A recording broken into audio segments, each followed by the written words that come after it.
Welcome in to a Wednesday edition of the Jordy Culotta Show, live here from the UDL, presented and driven, powered every single day by Go Chevrolet, online at geauxchevrolet.com. We're going to talk some LSU football with Brody Miller during the first hour, 7:30 this morning. Brody Miller will be stopping by.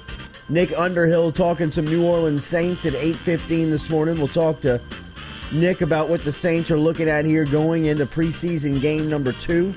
Because they will be playing Jacksonville. That'll be a Monday night game for the Saints and Jags. And we'll be answering your food questions with Chef Jean-Paul Bourgeois, 8:30 this morning. No Tebow.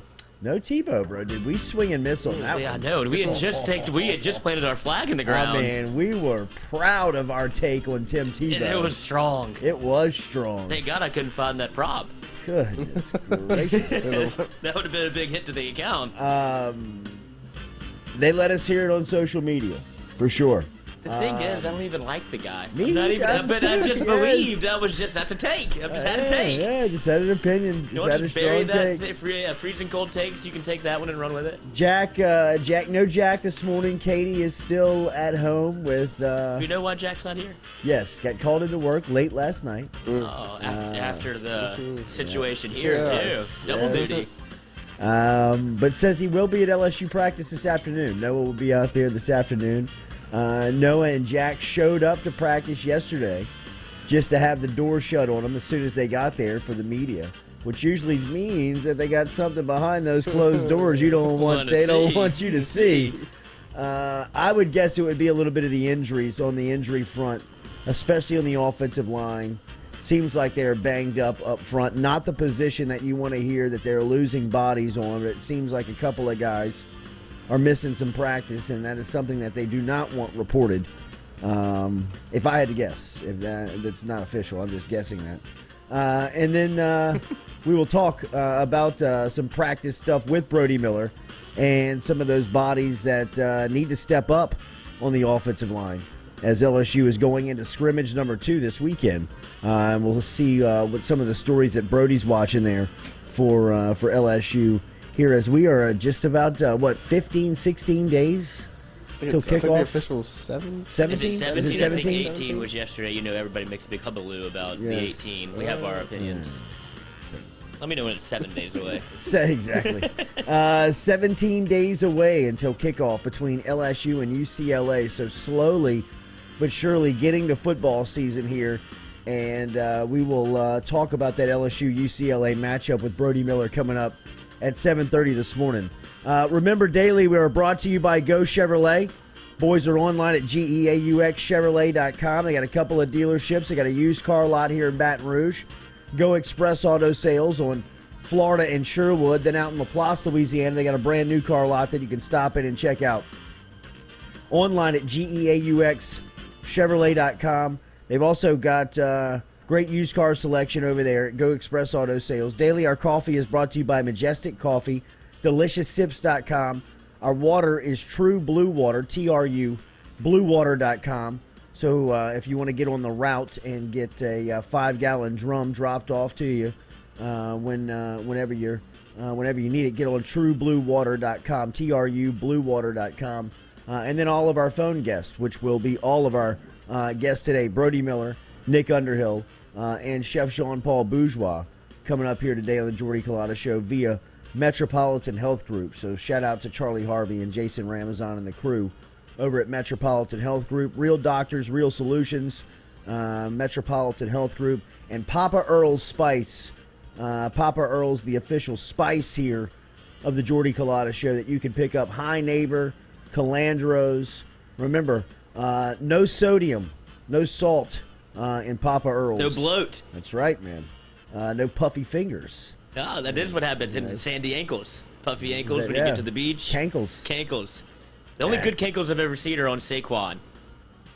He can't help those, though. No, I think that's just muscle. He's got muscle in his ankle. Cankle, a big turn off. I mean, that's like one of the first, when you do the ocular pat down, that's one of the first things you go to. You're like, okay. You have to do some role play here. Tape those things up. That's right. got a permanent spat job. If you have a question for the Jordy Culotta Show, mail time, we will be answering your mail questions at 8 a.m. this morning. Jump inside of the bunker on Facebook. Hopefully you've checked out jordyculottashow.com. Check that out to watch the show, listen to the show, and get your questions in, and we will answer them at 8 o'clock this morning. Big news yesterday for a former LSU Tiger is Jamal Adams is inking and signing a deal with the Seattle Seahawks. That was reported yesterday by the NFL Network and Adam Schefter, that Adams now the highest paid safety in the NFL with a $70 million contract over a 4-year span with $38 million of that guaranteed. Adams said it came down to a conversation he had with his mom. Said his mom got him on the phone and said, Jamal, what are you doing? What are you doing, man? You don't have to impress anybody anymore. You've got nothing to prove to anybody. Stop being so mad and sign the deal, man. Take the money. $70 million. What are we bickering about? What are we going? They went back and forth over $2 million? Dennis Schroeder's mom should have did that. Yes. Cool. Talk about fumbling the bag. Dude lost $80 million. Oof. 1 year prove it deal. DeMarcus Cousins. Yep. Yes. I mean, just some all-time blunders in negotiation. Sometimes betting on yourself is not the smartest play. Adams here turned out to be the smartest guy in the room by betting on himself. Seattle gives up 2 first-round picks, and ultimately they get back maybe the best chess piece in football. I'm not willing to call him the best safety because he's such a hybrid in the way that he plays the game. He's best in the box. He's best around the line of scrimmage. He is nearly unavoidable once he breaks through to the line of scrimmage. Once he gets into the backfield, you can't get away from him. And I'm talking about everybody from Lamar Jackson to Cam Newton to Aaron Rodgers. I mean, he swallows up everybody once he gets into the backfield. Last year, he had, in 12 games, he had 9.5 sacks, which is a NFL record for, the position that is labeled as safety. But I think that Adams is one of these new age players when you look at him. And not necessarily new age. He's just very unique in his skill set and what he allows you to do defensively. I mean, you can move him around and put him in situations where, I mean, he's 2 yards off the ball. I mean, he's right there at the line of scrimmage, and he's an incredible pass rusher. He's not so good in coverage, which we know down here in watching him play at LSU, but he is just so dynamic of a defensive football player, and the attitude and mentality and the leadership and all of the stuff that you get with Adams. Yeah, I know that it was probably a little unattractive to the public eye over the past couple of seasons for Adams to get to this point financially, but everybody's got their route to get there, and everybody's really in that league trying to get to the second contract. That's what these guys' ultimate goal really is. Once you get established in the league, you got to get to that second contract because the football life is just not that long. I think the average span of a football player is 3.5 years, just a little over 3 years. And for Jamal Adams to get to this point where now he's making $17 million a season, which surpasses Justin Simmons from the Denver Broncos and Landon Collins from the Washington football team, to now be the highest paid safety in the league. And there is some Jamal, there's some Jamal Adams slander out there too. Like, there are some people that do not believe he deserves like this type of money. They don't think they think he's a one-trick pony in terms of being able to blitz and pretty much play in the box, and he's not an actual prototypical safety. But when you look at some of the metrics that he's put up compared to, like, they have his stats right next to Budda Baker's, who's seen as one of the preeminent safeties in the league, and Jamal Adams just goes toe to toe with that guy in terms, even in coverage. I think he has the same amount of interceptions last year, and pass breakup. So he's not just a box safety as much as he's just so good at it that's how he gets pigeonholed into that role a lot. But by all accounts, he can kind of, that's his weakness, his coverage, but he can do it all. He's worth $70 million in my mind. Well, now the Seattle Seahawks have 2 of the highest paid defensive players in the NFL on their squad. When you talk about Bobby Wagner and Jamal Adams, I hear some of the Adams pushback just because of the NFL being a pass first league with a lot of the dominant teams having the best quarterbacks and those best quarterbacks being able to push the ball down the field, and you need as many guys playing defense in the back end as you can find there in a defensive secondary. But I just think what he brings you, and it's not as if he's not elite by any means in coverage. He's not even above average, but you can win with him in coverage, right? I mean, if he's your third or fourth best cover guy on an NFL field and he's guarding, the fourth or fifth option on the other team, you take your wins and losses in that matchup. I just imagine if you're the quarterback of any team that's going against the Seahawks, you're finding 33 every time pre-snap. And that, to me, is worth more than, that's what you pay for. You pay for a guy that you have to identify every time across the line of scrimmage. You're like, where the hell is Jamal Adams? Because he's either blitzing, he's coming from somewhere. Right. He's going to do something to bust up this play because he's that type of game wrecker, whether it be a screen, draw, anything like that. He's just hovering around the line of scrimmage. And if he's not spying a running back or coming off a blitz, he can lurk a little bit and might pick you off. Yeah. Man, did we swing and miss on the Tim Tebow take? Wow. Right before we saw him in New Orleans. Credit to Urban Meyer. Great memes coming out yesterday. Le Batard crushed it. Some of the things in the old movie scenes that were memed of Urban Meyer cutting Tim Tebow was just amazing. What was it? Ric Flair. Ric Flair and I don't know the other wrestler. Was that Ric Flair? Yeah. That was the changing of the guard. That was like the moment he hits him with the I'm sorry. Just wow, right in the face. There's one of Wesley Snipes in a movie when he's pointing the gun at the guy and he's crying. How does that conversation go down if you're Urban Meyer? You have to, that was awkward. They had to just, why'd you call me in here? It's like, oh, Tebow, you don't know? You probably have to have that conversation on the front end, right? Like when you strike this deal, if you're Urban Meyer, you have to tell Tebow, like, look, this is a long shot. Especially if he's cutting him on the first cut. I never would have thought that he would have cut him. I thought they were going to drag this thing out. I thought for sure he would have at least gotten down to the last cut of camp. But credit Urban Meyer on this because I did not see this coming, obviously. But making the move, it must be all about football for Urban over at Jacksonville. It must be all about winning because when you turn on the film, Tebow is laughable, and I think maybe that's what it came down to. If he could have just, not tripped over your dick for, just one preseason game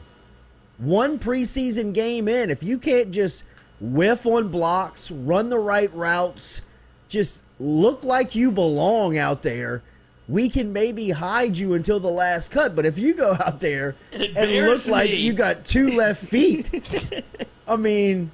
I might have to cut you tomorrow. My hands are tied. Right. What do you want me to do, man? That had to be the conversation. Tebow, don't go out there and embarrass me. Just go out there and pretend like you know what you're doing, which is basically what he did. He faked it till he made it, and then he got popped a couple times. It's just like, Tebow, I got to cut you. You're the laughingstock of the internet. The most viral video after that night is the video of him tried to cut block. Face planting on a cut block.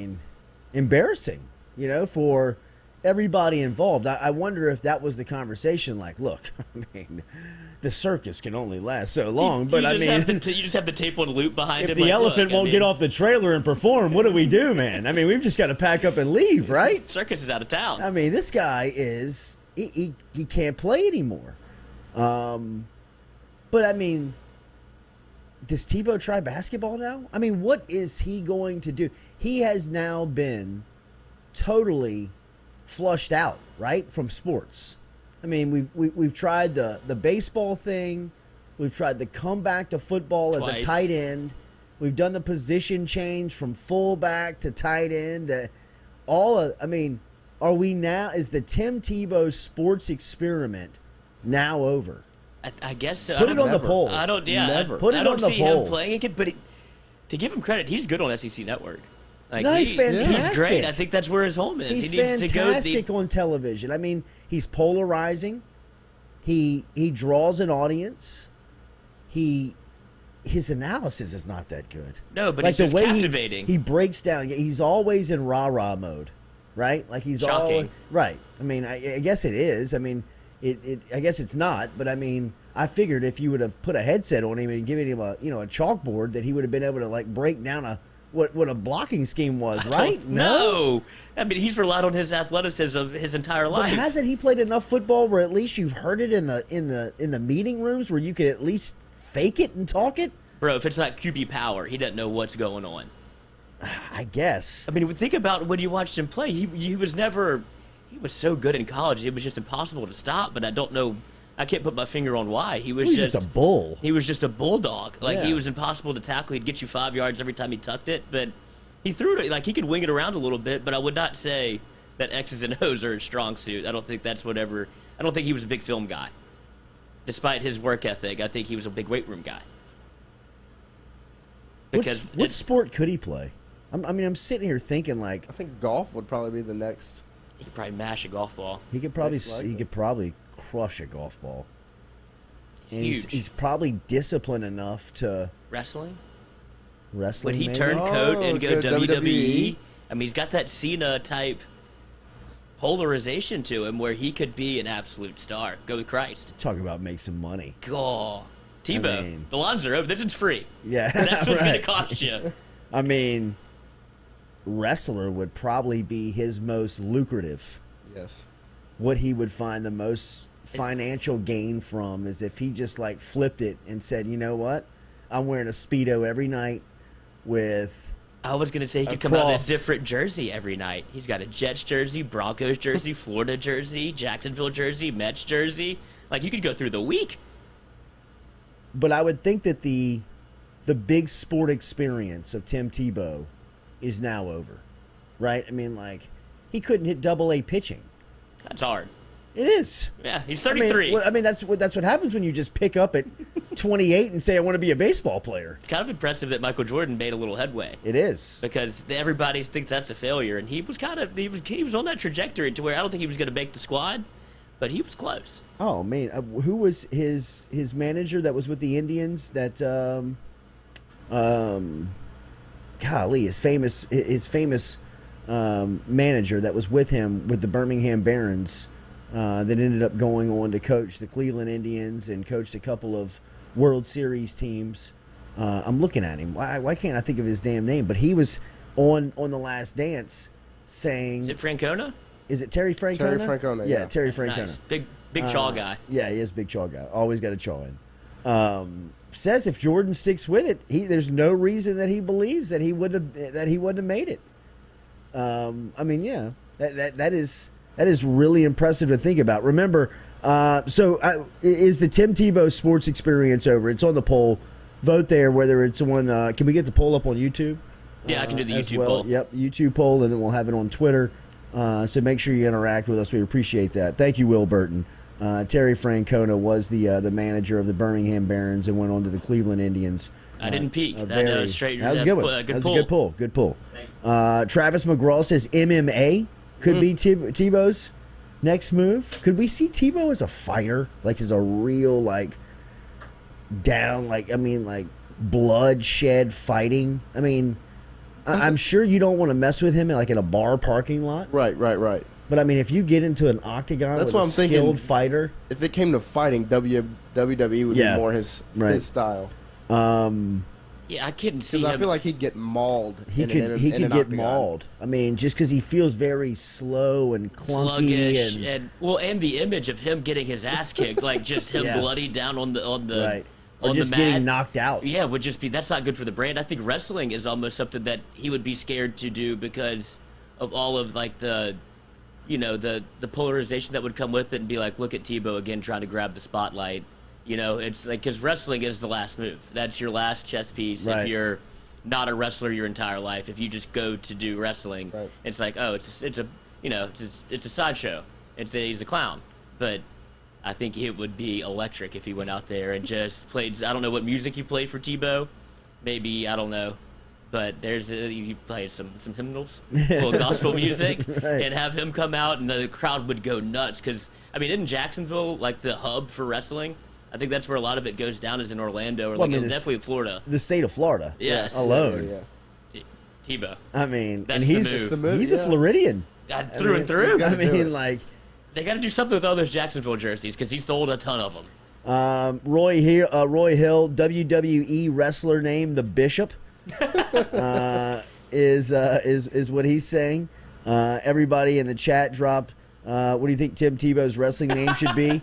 I call him the Bishop, and he comes down the ramp like a priest down the aisle on Sundays. He carries a cross. You know, I mean, bro, think about it. I mean, he would make as much money as you wanted to, man.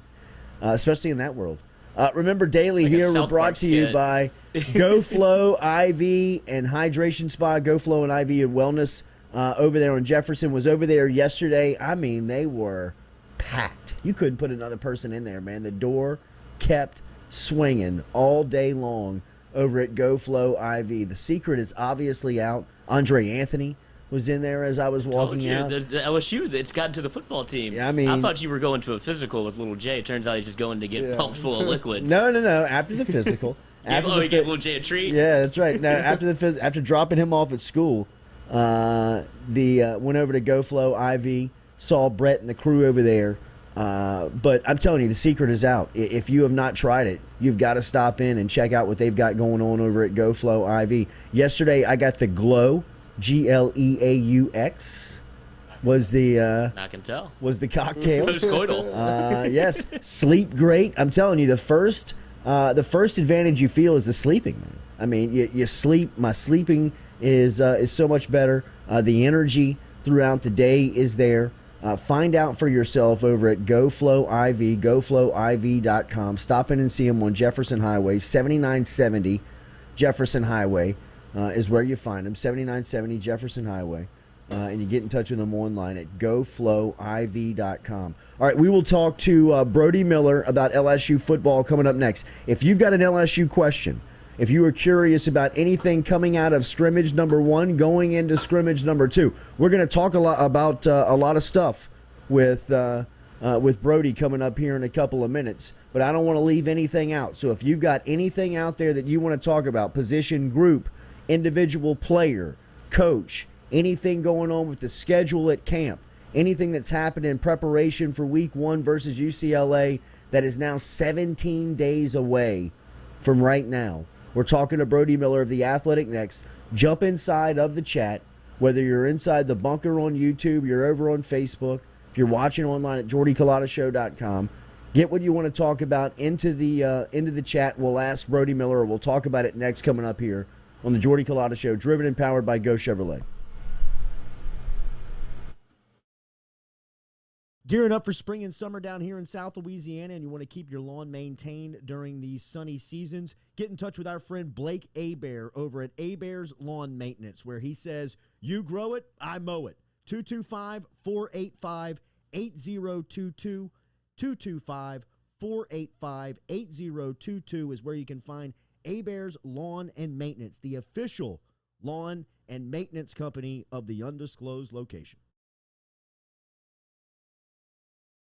Papa Earl's, the fine spice, originating right down here in South Louisiana by our guy Mark Pop Norman. Developed it back in 2018 and won Amazon's Newcomer of the Year in 2019. They pride themselves in having 30% less salt and sodium than the leading brands at the same price point. You can find them locally. Look for Papa Earl's at Rouse's, Calandro's, Mathern's, High Neighbor, and more.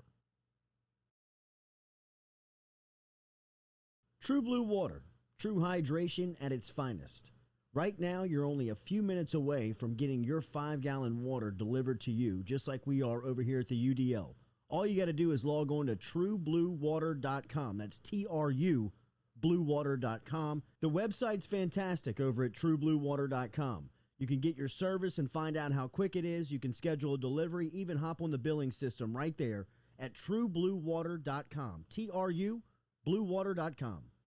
Go Chevrolet is proud to announce Go Express Auto Sales, the new used car lot located in the capital city of Baton Rouge, Louisiana, at 11522 Florida Boulevard. Go Express Auto Sales is online at goexpressautosales.com, or you can search them on Facebook and social media at Go Express Auto Sales, the newest addition to the family of Go Chevrolet. Remember, Go Chevrolet is located down in LaPlace, Louisiana, but now welcoming aboard Go Express, the new used car lot located in Baton Rouge, Louisiana at 11522 Florida Boulevard.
Welcome back here to the Jordy Culotta Show. We're patching in with Brody Miller. We will get him from the Athletic and talk some LSU football coming up here in a couple of minutes on the Jordy Culotta Show, driven and powered by Go Chevrolet.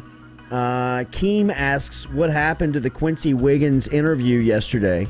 Quincy was scheduled to join us yesterday morning, but had his schedule at school a little changed up. We have confirmed, and this is good to promote, and we will have Quincy Wiggins and Jeff Jones in studio at the UDL on Friday. They will be here Friday morning at 7 a.m. So we are looking forward to that. Talked to Jeff Jones last night. We're actually going to make our way out and go watch Quincy play on Thursday night as Madison Prep's got a scrimmage in town. Really looking forward to the high school football season. I mean, I am amped about watching some high school football on Friday nights, packing up the crew, packing up a camera, packing up Little J, heading to a good atmosphere and watching some good football on a Friday night, wherever that may be. I think we pick out the game of the weekend in South Louisiana. I think that the Edna Carr Madison Prep Week 1 matchup is going to be tough to stay away from. We're scheduled to be in Los Angeles for the UCLA matchup, and that'll be He says we. That Friday night. That's right, me. Yeah. I am is scheduled to be there. But if you're looking for maybe, I mean, at least in the first 5 weeks of the high school football season, where non-conference or non-district matchups take place, this has got to be the talent on that field. This has got to be as good of a matchup just as far as prospects. I mean, you think about it, just off the headliners, you got Quincy Wiggins and Aaron Anderson on the same field. Anderson is as electric of a player as the state has. I mean, he's got that Jerry Jeudy, Tyreek Hill type feel to him. You know what I mean? Where he's like he feels like almost like a video game out there. Yeah, it's a touchdown waiting to happen. Yeah, with the way that he moves. How many high school games do you go to a year? Because that's something you do more than I thought that you did. Like I've never really gotten into the high school football scene, but with you calling the games, I feel like it kind of leached onto you. Golly, we did U-High football for 6 years. So, I mean, they got 10 regular season games, 5 weeks of playoffs with state championship included. And that on that 6-year run that I was with U-High, 4 of them, they went to the state title. 3 times they won it. The other 2 times they got knocked out in the semis. You know, we were playing 14, 15 games on average every single year. Then before that, we were doing the the game of the week where we were just traveling around. I love it. I think that it is. I think it is community at its finest. I think it's local. It's especially when you get to a good game. You know what I mean? When you get to a good game with high-end prospects, with what the state has this year. If you are a high school football fan or are you a fan of recruiting, I don't know how you wouldn't be looking forward to getting out and watching some of these cats play. I mean, Woodlawn's schedule alone, if you just followed Woodlawn and watched them play, the teams that you'll see them play against and the prospects that they'll play against would be worth the price of admission. And oh, by the way, Woodlawn's loaded. I mean, so I mean, I can't wait to go watch Ricky Collins play. How many do you go to that weren't work related? Do you sneak out and like go to a Friday night game that just to go watch? Yes, absolutely. I guess that's where we disconnect. I mean, that's where it started for me. You know what I mean? That's where. I mean, I'll never like when I was in college, my friends would be like, "What are you doing?" You know what I mean? Wait, really? But I was working for the Cox 4 game of the week. Okay. Yeah. Oh, we saw the picture. But that's when I was in high school. Head of hair. Whew, what a great head of hair. But then, like in between that period of the Cox 4 game of the week and getting to radio, I would routinely go watch high school football. Yeah, just go check it out. I mean, the feeling of a high school football game, the atmosphere to me, it reminds me a lot of growing up. I mean, my weekends growing up were Friday night high school football, Saturday LSU football, Sunday the Saints. I mean, like, yes, all three, you know what I mean? And not watching a play. You know what I mean? Like playing pickup football somewhere within those stadiums, but just taking all of the environment, every piece of the atmosphere, all that goes in and around it and you can still feel that on a Friday night, in my opinion. If you grew up around that, if you're familiar with those sights, those smells, those sounds, I mean, the sounds of the band, the smells of the concession stand. Yes. I mean, even if you get there early, the smells of like a fresh cut grass or like a painted field, something like that. I mean, that is something, as soon as you sense it, you get brought to a place where you're very familiar with it. You know what I mean? I mean, that was I grew up in a locker room, really. You know what I mean? I was pretty much raised around athletics, and that being in those type of environments is very natural. It feels very comfortable. Home. Yes, very comfortable in because I really don't like crowds. You know what I mean? I don't like being around people. I mean, really and truly. But that is, a high school Friday night to me is well, that's the funniest. Local community at its best. Yeah, well, that's the funniest thing about like local high school football is I did the same thing that you did whenever my brother was 3 years older than I was. So Menard had like a practice field, and then obviously they would play on the game field. But, buddy, the games that broke out on that practice field during the actual game, and Sean would be like, "Oh, did you watch the game?" Like, no, but I had 3 touchdowns on the practice field. No like, I played great. See, Central, we didn't have a practice. It was this little tiny square of grass right next to the stands, and I mean, kids would run into the fence. It was just and then was 2 games. And then the best was when we started getting to age where you started playing. Like, the Catholic leagues would play on Sundays in Baton Rouge, so you would like see all of these people you were playing on Friday nights would be at the high school games together. On Saturday would be at the LSU games together, and then on Sunday you'd be playing each other on fields across the city. I mean, that's where it all started, was at a high school stadium on a Friday night. Let's go to Brody Miller from The Athletic. Brody is, of course, covering LSU football.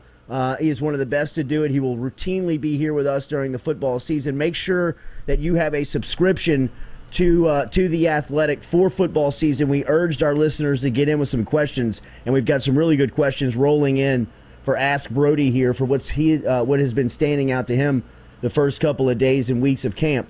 Brody, good morning. How are you? All right. How are you guys doing? Doing good, man.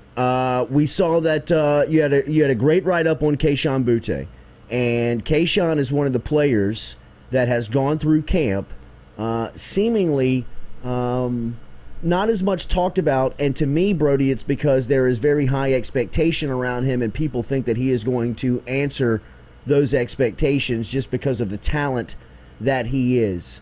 When you talk to him and you talk to the people around him, what do you expect from him in year 2 after what he accomplished in his rookie season? Yeah, I think, he's a guy who we all know has all these just fantastic athletic gifts. And I think it's one of those things where it is challenging because he put up such just frankly absurd numbers those last 3 weeks that it could easily set up some very unfair expectations, that it's like, hey, he might not quite be a 1,500 yard a year guy or whatever. Yeah.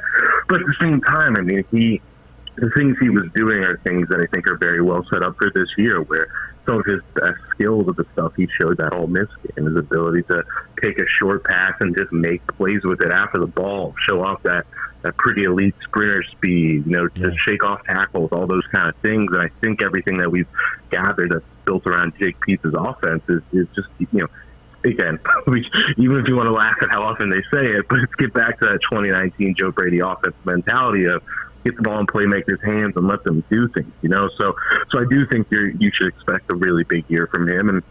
And in some ways, so much of this is obviously depending on quarterback and all those things, but considering I'm relatively high on the rest of the receivers too, it should open things up for him a little more than it was last year. When those last few games, I mean, he was kind of the lone guy they could turn to. So I think they're hoping that they can get a little more of that, hey, you got 5 targets that are going to stretch you out and make things better for him. So, it's one of those, so basically, I think you always have to temper your expectations with a guy like him, or we put him on a pedestal right away, but still, people close to him, they say it's like his dad's funny line was like, I still haven't seen him like get in 5th gear. I still haven't seen him like really get open field and show everyone how fast he is. So I think he's got more to show, but it'll be interesting to see how they use him. Yeah, the speed aspect of that quote is pretty scary because he ran away from people last year, specifically in the Florida and Ole Miss game. I mean, to think about that, he's got another gear is pretty scary to think about. Have you heard of anybody emerging as a number 2 option for them, and how important is that in this offense with the way that they want to spread the football around? Is it mission critical that they find a number 2 option?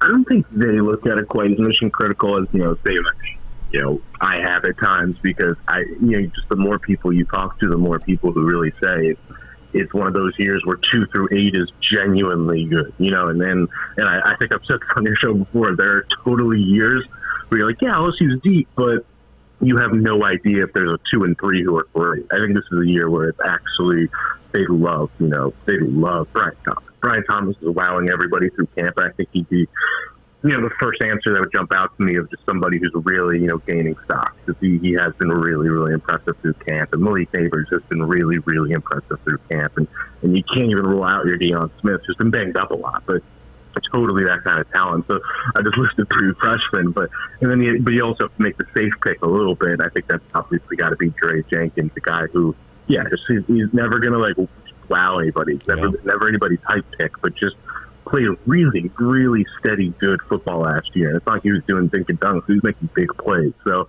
I think I always kind of default to, and this might be incorrect, but Dre Jenkins keeps 1 spot, and maybe it's Brian Thomas, and maybe it's Deion Smith takes that 3rd. But it's going to be a ton of rotation around Booty.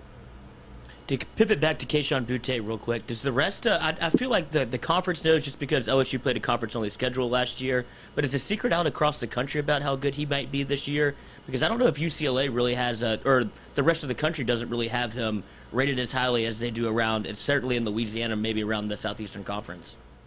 Yeah, it's a great question, because I do feel like he's in that zone of sports writers absolutely are oh shoot, you know what I mean? I think people who are football nerds absolutely know who he is, because he did blow everyone away to end that year. But I don't think he's talked about the same way, not that he should be in the same vein as Justin Rocket, but people don't but he's not exactly, to your point, he's not leading a lot of those lists and all those things yet. And some of that's fair, 3 games. Let's see if we can do more than that. But yeah, I think there is something to that it's you don't want to call him a sleeper because the guy holds an SEC record already. So he's in that middle zone of he's not a sleeper, but he's not yet a household name. So I think he has a chance to really become that. That's why I love I've been almost a broken record, but it's like I almost love that Jamar Chase comparison point, not because they're the same, but because of the parallel thing of Chase had a slow freshman year, broke out very strong at the end, and looked impressed everybody big time, and then made a huge leap in year 2. And I just think that's the same hope, even if it's not going to be a blitz off. Andrew Messina, inside of the bunker, asks Brody, how is Durante Jones doing a couple of weeks into camp? How is the defense adapting to his style from your point of view? Yeah, I think most of the feedback I've gathered is defense has been winning a lot of things, and obviously they did really well in the scrimmage Saturday, and I think the main thing you hear is just a lot of facts flying around. That's the main buzzword you hear. And I think if we all learned a lesson from last year, it's not to ever overreact to anything that happens in camp one way or another, because the defense looked fantastic in camp last year too, and we obviously know what happened there. So I'm not going to go too far, but yeah, I think they're back to the way I always phrase it is I still have absolutely no idea what kind of schematic mind Durante Jones is, and I won't know until I see him coach against some other SEC guys. So what I do feel decently sure of, just feedback, and I think we've all kind of heard this, is they have fixed some of those things of communication and being on the same page and just flying around playing confident football. So I don't think you're going to see, Damone Clark on his back heels as often as he was last year. Their safety's just missing a guy and all that. So the buzz is good on Durante Jones, but there's obviously just that wait and see of, hey, what's he actually going to look like, scheming up with Lane Kiffin or whatever. Couple of personnel questions. John Quav wants to know, ask Brody, about the young linebackers, Antoine Sampa, Josh White, Phillip Webb, Greg Penn. Any of these names being discussed here early on throughout camp? I think we get that one a lot. Yeah, I think it's that thing of, Josh White, for example, they still really like him. And I think they like all these guys. It's just, I think I've heard some actually pretty good things about Greg Penn. It's just, they are literally 5 deep ahead of them, or at least 4 deep ahead of them. So it's just, I understand it. I do that with teams I root for too, where I'm like, man, why is that recruit not getting talked about more? But it's just, Mike Jones is still fighting for a major spot right now, and he was PFF's number 4 returning player in the country. So, I think what I've gathered is it's going to be a pretty strong rotation of the main 4 as of right now of, Damone Clark, Bug Strong, Jared Small and Micah Baskerville, but that's a steady 4. And sure, you don't know who Clark has to prove it to you after he struggled last year. Baskerville, isn't like an upside guy, but just steadying force.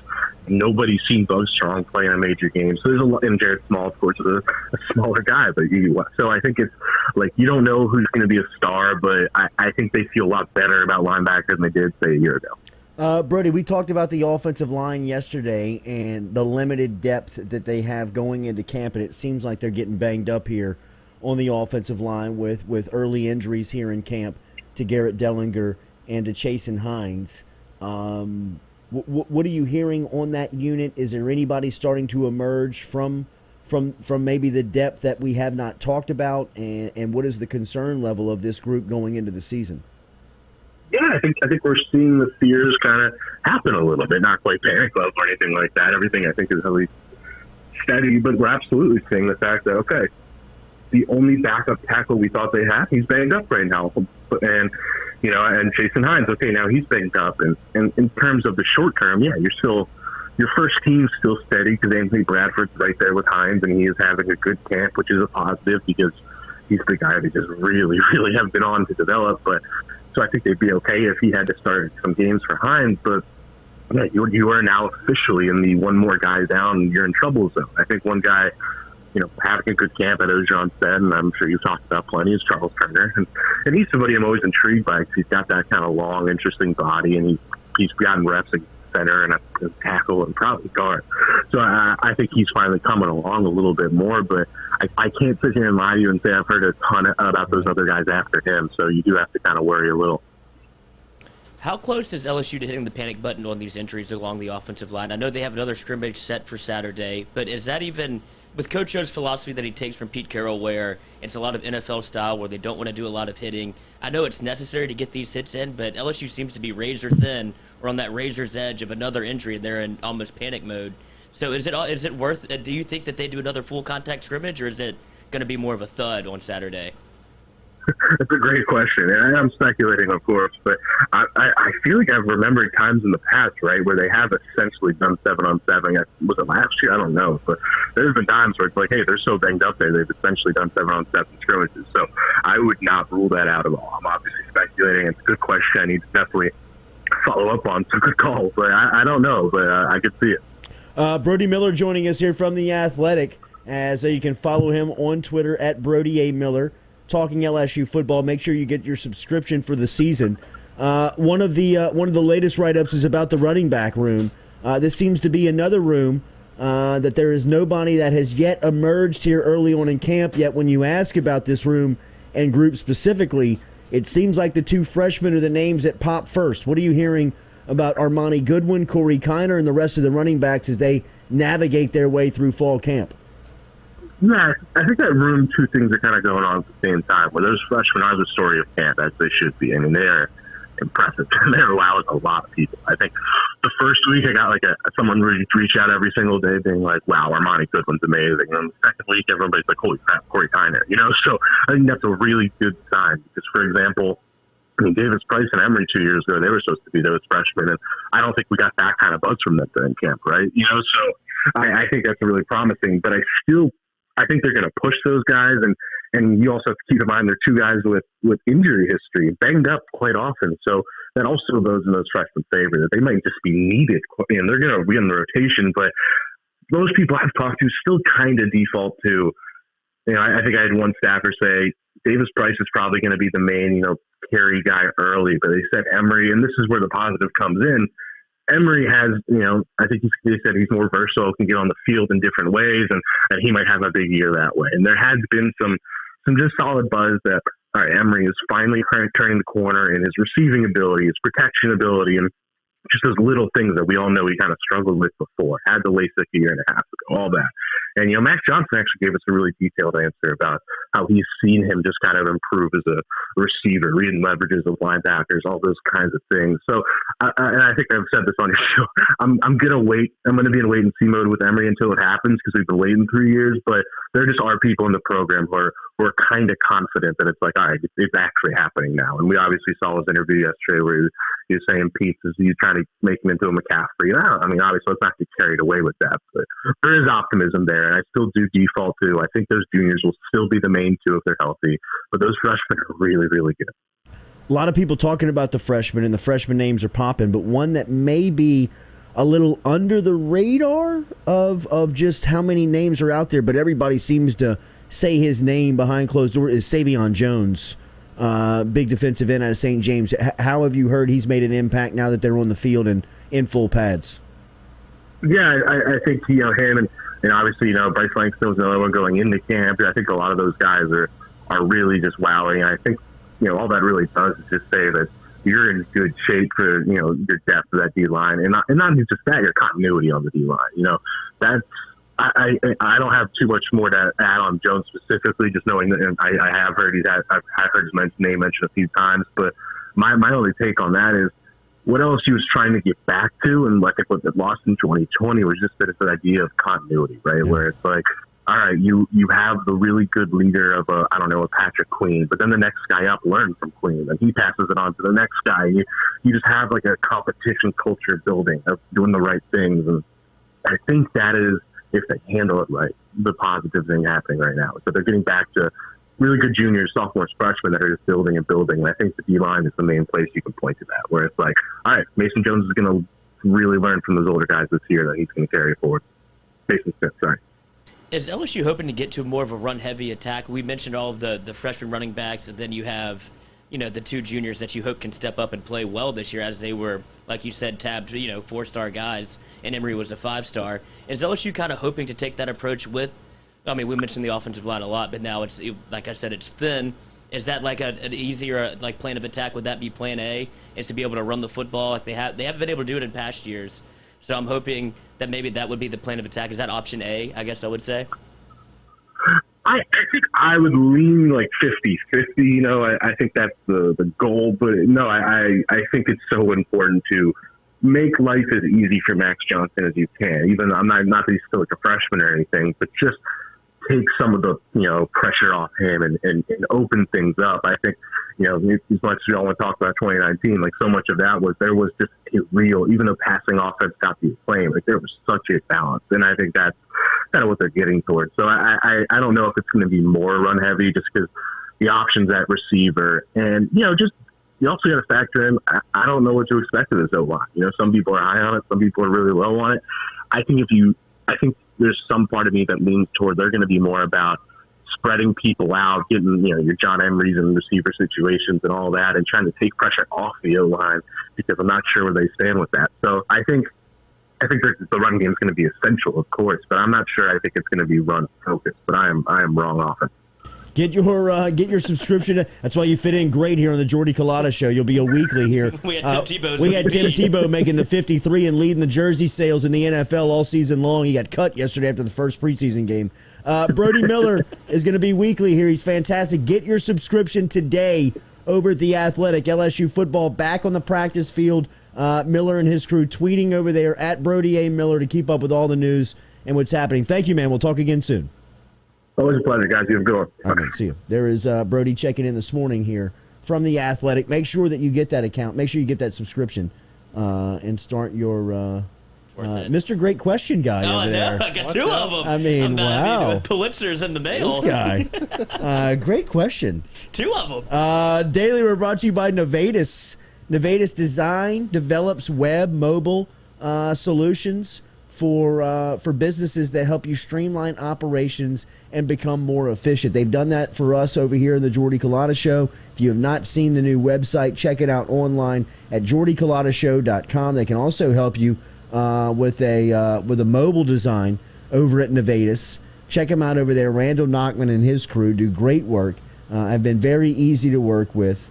Love the new website. Very easy to manage and move around, navigate. You can see all the information, get all the stuff that you need over there at jordyculottashow.com. All of that put together and designed by Nevadis. Check them out online, nevadis.com. Coming up here in a couple of minutes, we will answer your mail questions. If you have any mail questions for us here on the show, any way you can get in touch with us. We got one from Instagram, from a direct message. Speaking of Mr. Good Question. That is. He buttered you up first. That's a great lead-in. It was a good question. But any way that you can get in touch with us, DM, email, if you want to. At some point here, we're going to start utilizing this phone. It's gonna get which could be spicy. dangerous, which I like. I do too. I like that. I like the phone. You got a veteran over here who's worked the post game show at LSU, and that some of those that you put on hold just absolutely deserve to be left on hold. And that's my that was my first gig in radio. Really? Yeah, screening the post game show. It needs it. It does. An essential worker. It does, man. I'm here in traffic, you just one more thing. All right. Am I on? Yeah, no, not yet. Not yet. Griff. Not yet. Go straight to Charles. Yeah, right. No, Charles is not going to pick up the phone when you dial the number. That's not how this works. Charles. Well, put him on the phone. All right, hang on. Hold up. What do you want to talk to about? What's your name? Where are you from? Yeah, right. Well, I'm in traffic right now. We'll be back with more of the Jordy Culotta Show. Get your mail questions in. We'll answer them here at 8 o'clock. The Jordy Culotta Show brought to you by Go Chevrolet. Gearing up for spring and summer down here in South Louisiana, and you want to keep your lawn maintained during these sunny seasons, get in touch with our friend Blake Abear over at Abear's Lawn Maintenance, where he says, you grow it, I mow it. 225-485-8022. 225-485-8022 is where you can find Abear's Lawn and Maintenance, the official lawn and maintenance company of the undisclosed location. Papa Earl's, the fine spice, originating right down here in South Louisiana by our guy Mark Pop Norman. Developed it back in 2018 and won Amazon's Newcomer of the Year in 2019. They pride themselves in having 30% less salt and sodium than the leading brands at the same price point. You can find them locally. Look for Papa Earl's at Rouse's, Calandro's, Mathern's, High Neighbor, and more. True Blue Water, true hydration at its finest. Right now, you're only a few minutes away from getting your 5-gallon water delivered to you, just like we are over here at the UDL. All you got to do is log on to truebluewater.com. That's TRU truebluewater.com. The website's fantastic over at truebluewater.com. You can get your service and find out how quick it is. You can schedule a delivery, even hop on the billing system right there at truebluewater.com. TRU bluewater.com. Go Chevrolet is proud to announce Go Express Auto Sales, the new used car lot located in the capital city of Baton Rouge, Louisiana at 11522 Florida Boulevard. Go Express Auto Sales is online at goexpressautosales.com, or you can search them on Facebook and social media at Go Express Auto Sales, the newest addition to the family of Go Chevrolet. Remember, Go Chevrolet is located down in Laplace, Louisiana, but now welcoming aboard Go Express, the new used car lot located in Baton Rouge, Louisiana at 11522 Florida Boulevard. Hebert's Specialty Meats, home to the finest boudin in South Louisiana.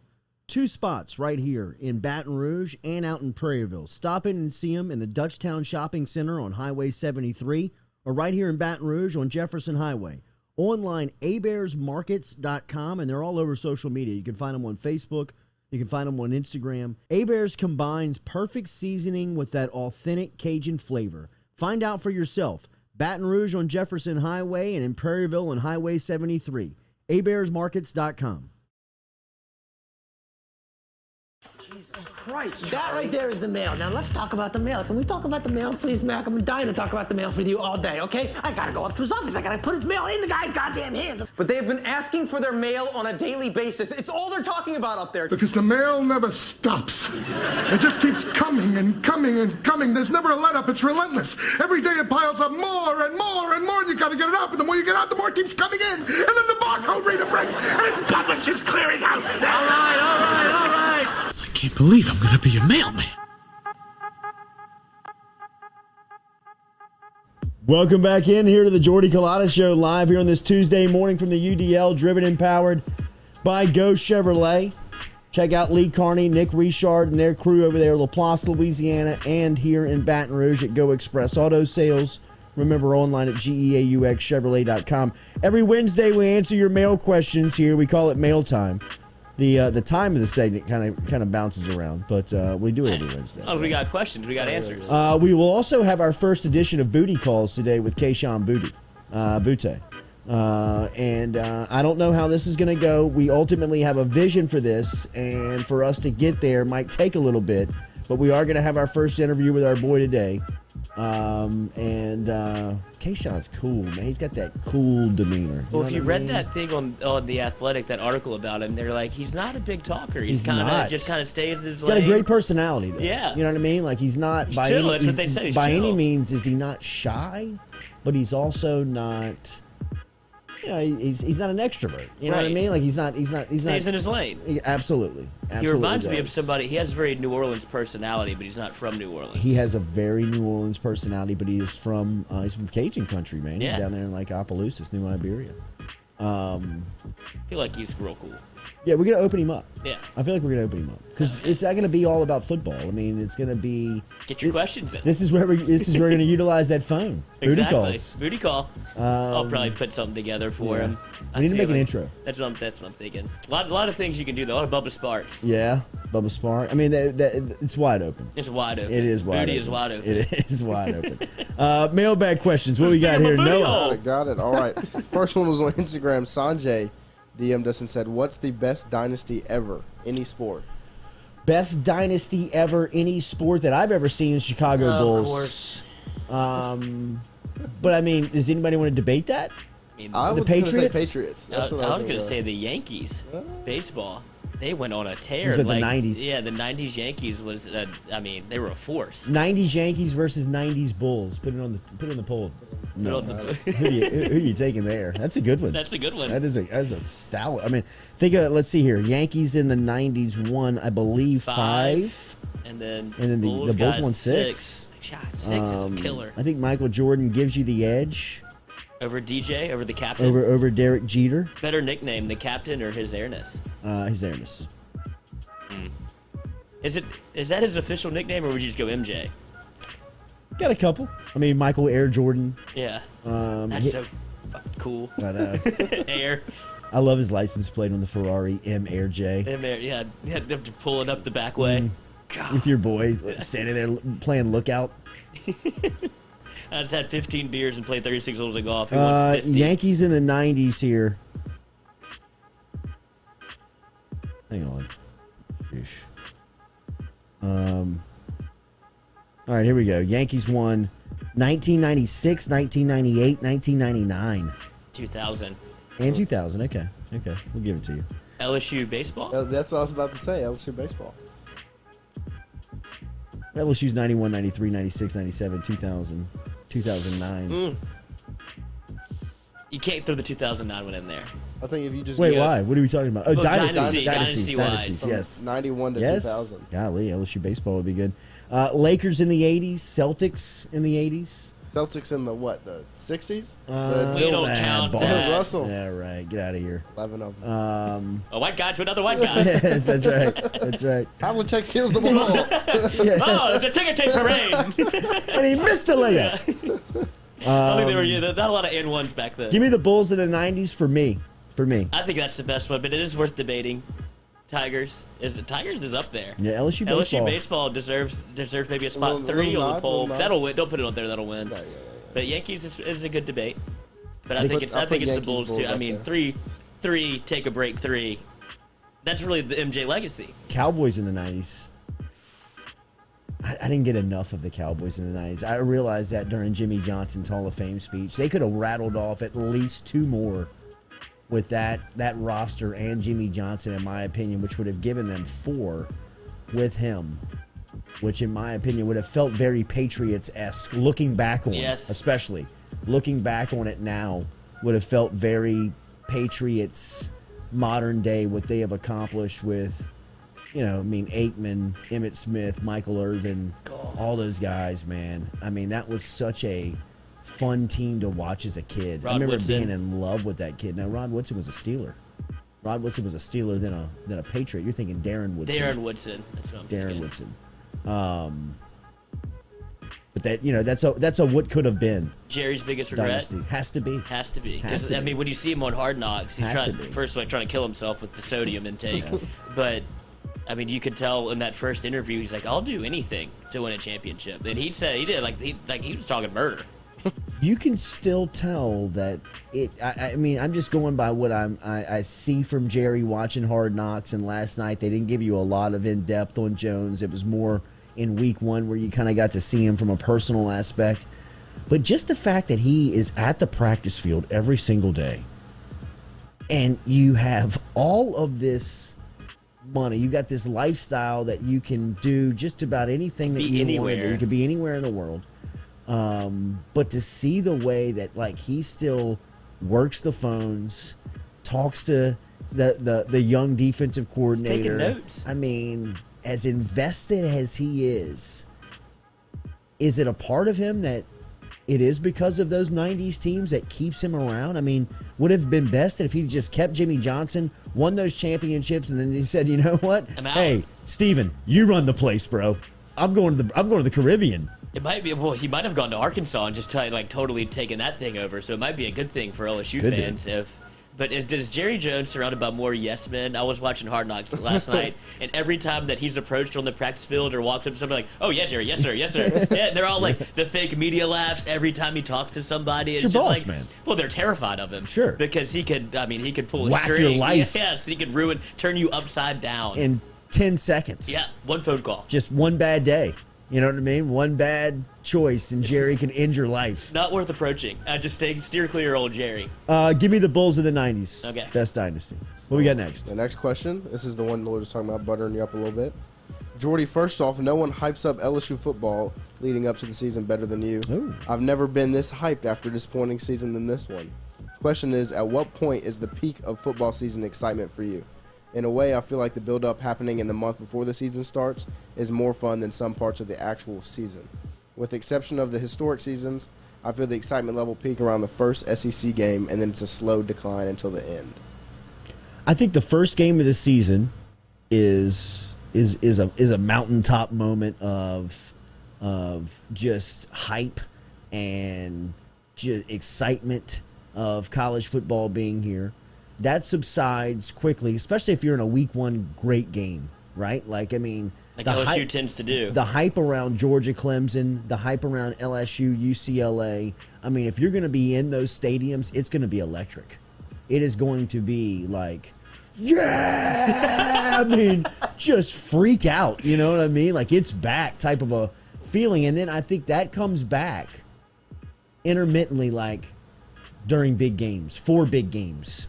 You know what I mean? The LSU Alabama game has had that feel where it can fire you back up and get you as hyped about a football game as you anticipate football season. You know what I mean? Like for a lot of you, I mean, for a lot of us, I mean, it feels like you kind of find that hype again for big games. I mean, I remember that 2019 season. I mean, think about the big games that you would watch them playing for. I mean, I remember walking into Tiger Stadium the night they were playing Florida thinking, this is hype, bro. This is a big-time college football game. I mean, this kind of has That's the pinnacle of the sport. Retro Tiger Stadium feel to it. Let's go. You know 100%. What I mean? 100%. Let's go. It was on. It was on, man. And the players can feel that. When they got the swag surf going, bro, well, and then the whole stadium starts doing it. When you get into the stadium 45 minutes before kickoff and there's 60,000 people there, you know what I mean? Like, you're like, okay. I mean, there's a lot of nights. I remember we did a speaking tour with a couple of guys during the summer, and we were talking to a group, I believe in Monroe, and Jack Hunt was with us because he was from Monroe, and he was talking a little bit about it, and he said, you know, some nights the band, the bum bum bum, I mean, it just doesn't work. You know what I mean? It just doesn't. There's no feel, yeah. It doesn't do it for you, man. It just doesn't get you moving. But on those nights where it works, those are the nights that the nights that you remember forever. I mean, you know, Hunt was a part of that LSU Georgia game in 2003 that we talked about a couple of years ago. I mean, to hear his point of view of that game, you know what I mean? I mean, you want to talk about chills. You want to talk about goosebumps. You want to talk about just some of the inside stories that, you know, come from the field level of those 92,000 raining down on you. I mean, the LSU chant after the screen has to be like the ultimate LSU. Like that moment, we ain't losing. Yes, Tiger Stadium was full throat. Georgia went 88 on a screen, and then just nobody sat down. They just rang out LSU. Tyson Browning, bro. Tyson Browning made one man miss down the sidelines. So, yeah, I mean, I think that game 1 is probably the peak of hype. You know what I mean? Like, when you get that first kickoff. I would say first SEC night game in Tiger Stadium is. But then I was going to say, then it comes back for big games. It ebbs and flows. Like, right, you can't ride that wave all season long, but you can catch it again in the middle of the season. Or, like, you know, something like 19 when you play Alabama at the end of the season, you play Georgia in the SEC championship, you play Oklahoma in the playoff, you play Clemson in the final. I mean, all those games. I mean, I remember being like, you know, outside of the Oklahoma game, because that was just a tragic day with Carly. It just, you know, I mean, those that's what it's all about. 100%. Man, that's what it's all about. Next question. Got it. Next one. Jacob asks, how good will the class of 2023 be? Yes, in the football recruiting class. Football. You know what? I don't know that much about that class of 2023 other than Arch Manning, Eli Holstein, and Ricky Collins. You know, I mean, I don't know a lot, especially enough to answer a question. I mean, when we have recruiting guys on, I mean, put that one on the side. Let's bring it back. But I think that it's a very talented group.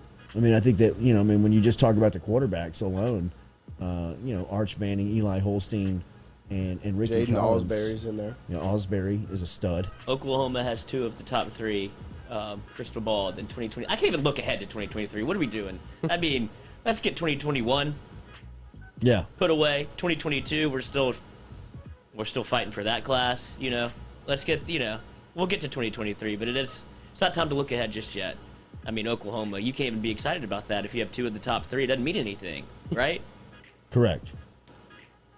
All Next question. Carl asks, talking high school football, who's your favorite in the area to be good this season?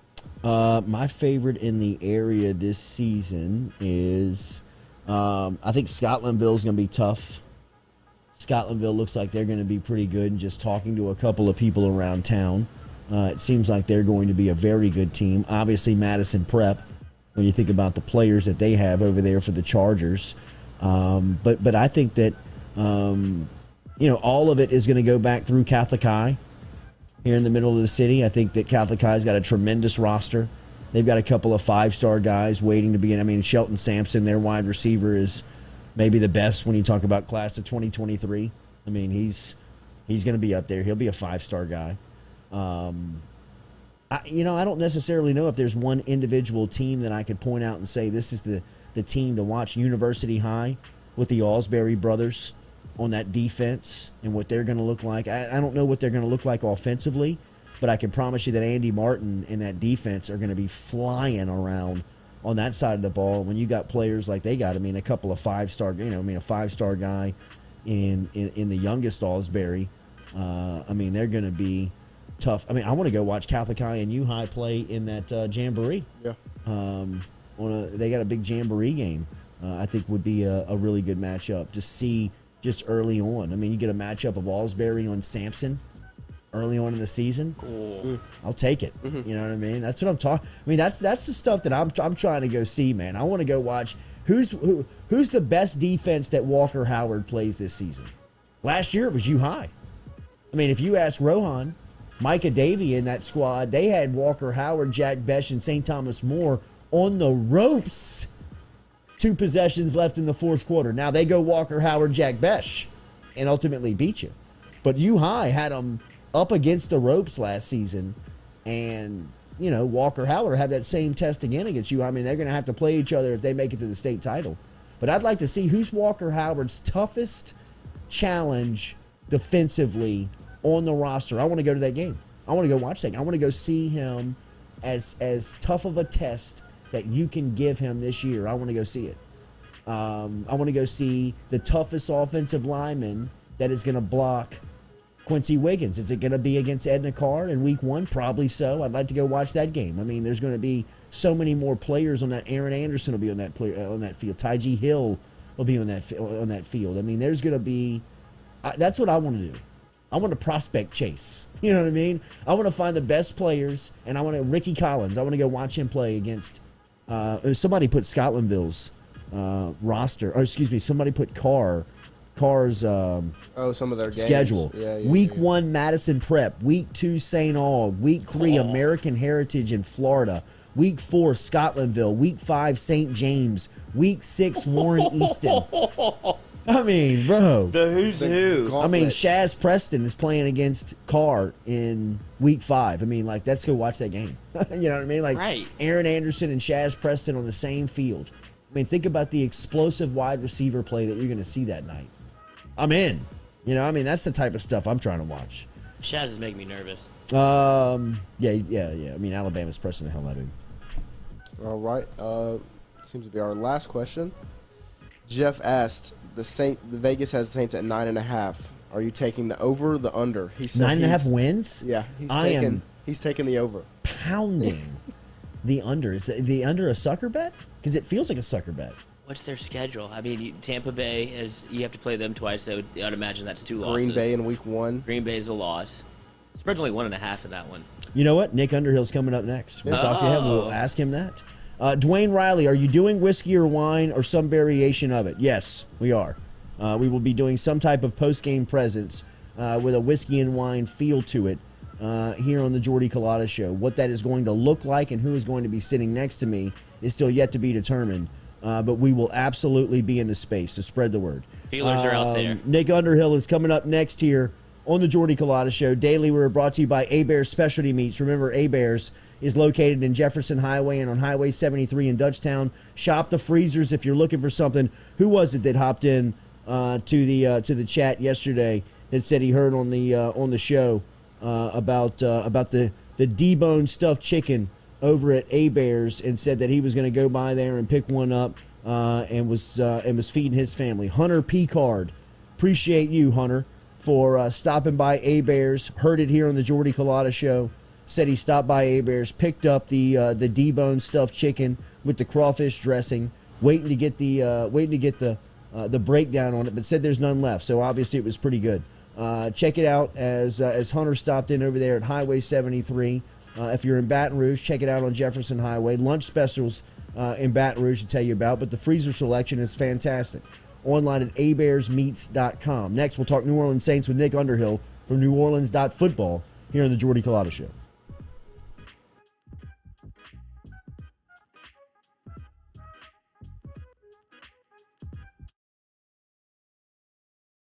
Go Chevrolet is proud to announce Go Express Auto Sales, the new used car lot located in the capital city of Baton Rouge, Louisiana, at 11522 Florida Boulevard. Go Express Auto Sales is online at goexpressautosales.com, or you can search them on Facebook and social media at Go Express Auto Sales, the newest addition to the family of Go Chevrolet. Remember, Go Chevrolet is located down in Laplace, Louisiana, but now welcoming aboard Go Express, the new used car lot located in Baton Rouge, Louisiana at 11522 Florida Boulevard.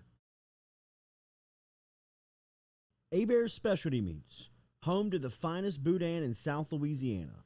2 spots right here in Baton Rouge and out in Prairieville. Stop in and see them in the Dutchtown Shopping Center on Highway 73 or right here in Baton Rouge on Jefferson Highway. Online, abearsmarkets.com, and they're all over social media. You can find them on Facebook. You can find them on Instagram. Hebert's combines perfect seasoning with that authentic Cajun flavor. Find out for yourself. Baton Rouge on Jefferson Highway and in Prairieville on Highway 73. abearsmarkets.com.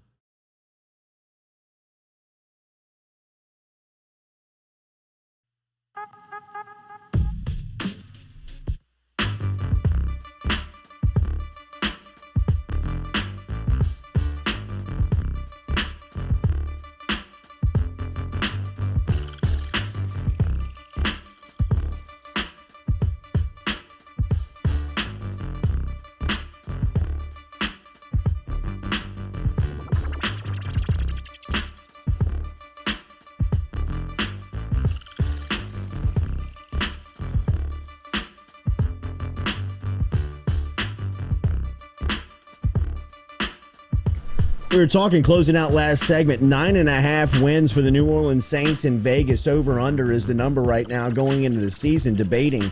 We were just going down the schedule. Seems like the Saints could probably get there if they had to. There's an avenue. There are obviously some up in the air games, some games that you're curious about, but if it falls their way, they got a chance. It feels like, it doesn't feel like a for sure bet either way, right? It doesn't. That's gambling. But Vegas is perfect at 9.5. So that's the number. 9.5 is right where to stick it. The number. They went through the schedule like we did. Nick Underhill, who covers the New Orleans Saints better than anybody, NewOrleans.football. He's got great information, man. If you're not a subscriber to NewOrleans.football, then you obviously do not want the elite New Orleans Saints information. The podcasts are great. The breakdowns are great. And as we said, the relationships and information are unmatched. NewOrleans.football, Nick Underhill. Does 9.5 wins feel about right in Vegas for you going into the season? Yeah, I think that's probably a good line for them. I'd probably take the over on it. I feel a little more optimistic about this team after seeing the first preseason game, which is probably a mistake, making too much of the first preseason game. But it kind of felt like some of the areas of concern got alleviated a little bit. But look, I think to get to that 10-win point, it really comes down to those first 6 games, and they got to beat Carolina, Washington, New York, and if you can get to 3-3, get to through the first 6 games, get David Onyemata back, get Mike Thomas back, have Deontay Harris back, I think you can hit that and start rolling and be a playoff team. I still think the high end talent's there. It's just finding a way to survive until everybody gets back. The quarterback competition is what everybody is talking about after Week 1 in Baltimore. I saw where NewOrleans.football pretty much ruled it a draw when you were talking about these two and performing. High points for both, but low points for both. As far as the competition is judged at this point, where do you have it? I think Jameis is still a little bit ahead. And, I think he was a little bit ahead in this game after going through the film and everything. I found more good with what he did, getting that second look at it. That interception, I don't think that was Jameis' fault at all. That's an NFL throw. You get a guy going down the the sideline, you throw at the back of the cornerback, you get a back shoulder catch, and your 6'4", 225-pound receiver either has to catch that or knock it to the ground. The one thing he can't do is put his hands underneath it and flip it up in the air so the safety can get it. And, that's kind of what happened. In that route, too, off that double move, I think you got to stay closer to the sideline. He drifted towards the middle of the field a little bit. So that's something, they'll clean up. And that's a regular preseason mistake that happens on a team. But when you're in this quarterback battle, each guy's throwing 12 passes, and that's 8.3% of the performance.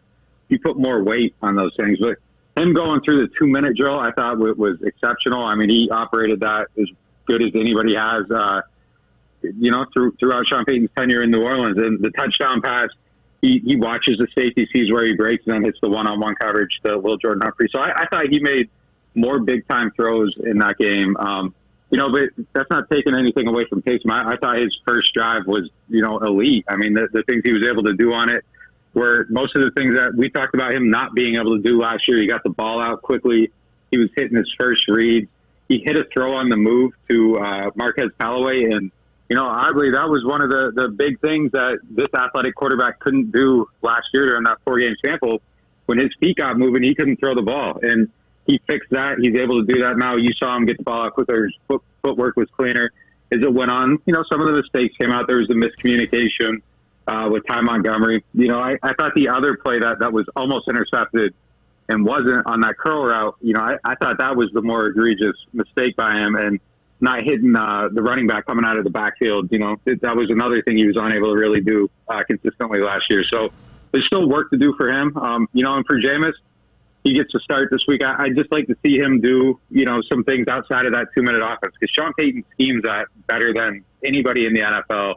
He was hitting the throws. He operated it well, but, I'd just like to see him more in a normal setting before I'm ready to, come on here and say, hey, Jameis should be the starter. I think it's still up in the air a little bit, but I think Jameis has the upper hand right now. If Jameis is named the starter, does Taysom Hill, does he just serve as the backup on this team, or does he go back to the role of being more of a utility player? I think he needs to go back to that role of being the utility player if he doesn't win the job. I mean, they're paying him, to do things beyond being a quarterback. And look, I mean, he's getting the shot at it. He's lost weight. He's changed his body. He's talked about how he's, not blocking defensive ends anymore. But if he doesn't win this job, I think that he needs to find a way to contribute to the team. And he's too good in all the other things he does. But look, I think Taysom would probably embrace that role. I know his heart's set on being a quarterback. I don't think he's going to say, no, I'm not doing that. This is what I am now. I mean, I think, underneath it all, he's a football player and he wants to contribute and help the team win. So, if he doesn't win the starting job here, I don't know that he's going to win the job anywhere else. I don't think anybody's going to come next year knocking down the door saying, hey, like, Taysom Hill, we want to sign you so you can be our starter. He'd be in another battle. And then if he doesn't win it, it's back to the same thing. So, that's a path for him to play. I just think that's what he needs to do, and they got to find a way to get him to embrace it, and I think he will. I don't think that would be a hard sell for him. Quan Alexander was on the field yesterday practicing with the Saints, which medically is just almost a miracle. But where does he fit in now on this linebacking core? And this is a position, Nick, that maybe going into the season was a cause of a concern, but now after seeing Zach Bond play a preseason game and now having him on the field and the addition of Quan Alexander, what's the status of this linebacking group going into the final month of camp here before the season starts? That Zach Bond performance was insane. I did not see that coming at all. I think he was the best player on the field for both teams. And look, maintaining that standard moving forward is probably going to be impossible. He's probably not going to be the best linebacker on the field in every single game that he plays. But coming off of last season, look, I think a lot of us were looking at him like, hey, like, that was a bad draft pick. Like, where does this guy fit in? It looked like they drafted his replacement in Pete Werner. They signed his replacement in Quan Alexander. It looked like this guy they traded 2 third-round picks for was just buried in the transition from defensive end to linebacker, wasn't going to work. And, lo and behold, he's an outstanding player. I think Pete Werner's a really good player from the stuff we've seen. And obviously Quan Alexander is a high-end linebacker too. So a position that looked really sketchy for them all of a sudden, like, might be the deepest and most talented position on this team when you factor in DeMario Davis too.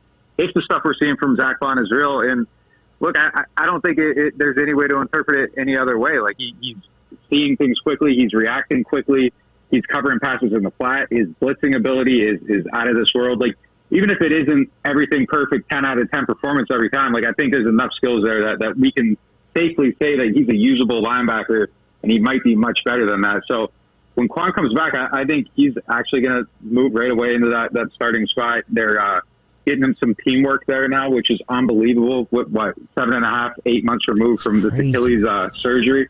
And he broke up a pass yesterday. Like, it's not like he's out there like dragging his leg around. Like, he's moving well, and he looks good. It's unbelievable.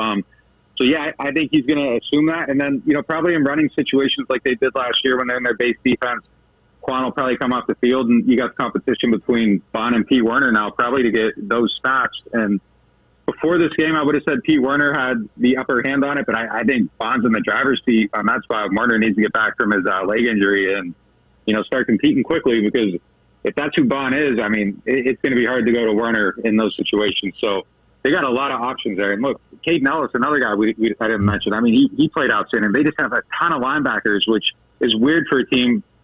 For years, that is a spot they haven't been able to draft and develop.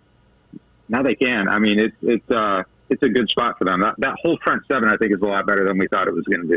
NewOrleans.football is the website. You can follow Nick Underhill on Twitter at Nick_Underhill is where you can find him on social media. A must-follow for New Orleans Saints fans, and a subscription that you got to get before the season starts if you want the latest on the Saints news from the man with the best relationships and with the best information. You got an explanation on why Marcus Davenport was still on the field into the third quarter on preseason game number 1? I think he has, some things to prove. And look, he's another guy that played really, really good. And their depth at that position is just down a little bit with Peyton Turner being hurt. And they were giving David Onyemata snaps at defensive end, which isn't really his position. Just not to mess up those rotations and be able to get through it. But, I mean, Davenport, though, and he's and I'm scared to say this because we've been burned by him year after year, buying into the potential and the ability and, all these things. And then the season comes and it just doesn't quite come together, and you get moments, but the moments are never lasting. This camp, I'm scared to say this, but start to finish, like every single day, he is dominating practice after practice. In this game, he dominated start to finish. I think he played 12 pass rushing snaps and had 5 pressures. I mean, he was in the backfield the whole entire game. I'm ready to buy back in and look like an idiot. I mean, there's just no way to ignore what he's doing, because it's just so consistent, and it's never going to matter if his ability and the things that he can do. It's just, his health. And I think physically and mentally, he's talked a lot about how he lost his confidence, and he's reading Twitter, reading articles, and people are bagging on him, and it starts messing with him. And then, he doesn't know how to handle that on the field. Like, if he's figured out the source of these frustrations and the source of the things that have held him back from being what he can be, and can actually stay away from the negative stuff and maintain a positive attitude and play, I think he can go out there and have a really good season. I don't know, you're going to have the 10-sack season that a guy that you traded 2 first-round picks for probably should have. But, I mean, I think he can be more productive than he was last year and be, a much better player. And if he is that, and Cam Jordan's still Cam Jordan, and Peyton Turner gives you just anything, and I think he will, that edge rush group can be really good. Now, you take out Trey Hendrickson, that's 12 sacks you're missing, so I don't know if it's going to be better than last year, but I think it could still be a really good group. Sticking to the defensive side of the ball, what are the Saints going to do at defensive back? We were going through the list of free agents yesterday, and I could not find a name that I recognized outside of Richard Sherman, who's in a little bit of trouble in his own right, and then Brian Poole, who they already signed, and then there was a Buster Screen sighting, and I don't think anybody wants to see that. So what's their plan on the defensive backfield side of the ball? I think the original plan was Richard Sherman, and that stuff happened and things kind of fell apart. So they're still looking around. I think anybody that's available is someone that they're gonna probably be in on. You go down the list, the guy in Jacksonville. I mean, I'm sure that's someone they're looking at. Oakland, they had a 2nd-round pick on that, I believe his name is. He was the top 2 guy on their team, and now he's fallen down the depth chart a little bit and probably isn't going to start for them. Denver has, an excess of defensive backs, and someone's probably going to slide down, and maybe they become available. I think those are the kind of options they're going to look at, like as far as a trade. Stephon Gilmore would obviously be like the guy for any team that needs a cornerback. I just don't think that's a realistic option for New England to actually trade him. So I think you start looking at guys that that maybe aren't going to have the same role, that are a little bit expendable, and possibly, try to get a team to give one of those guys up. If not, I don't know who it is in that free agent group. I mean, like you said, it's slim pickings at this point.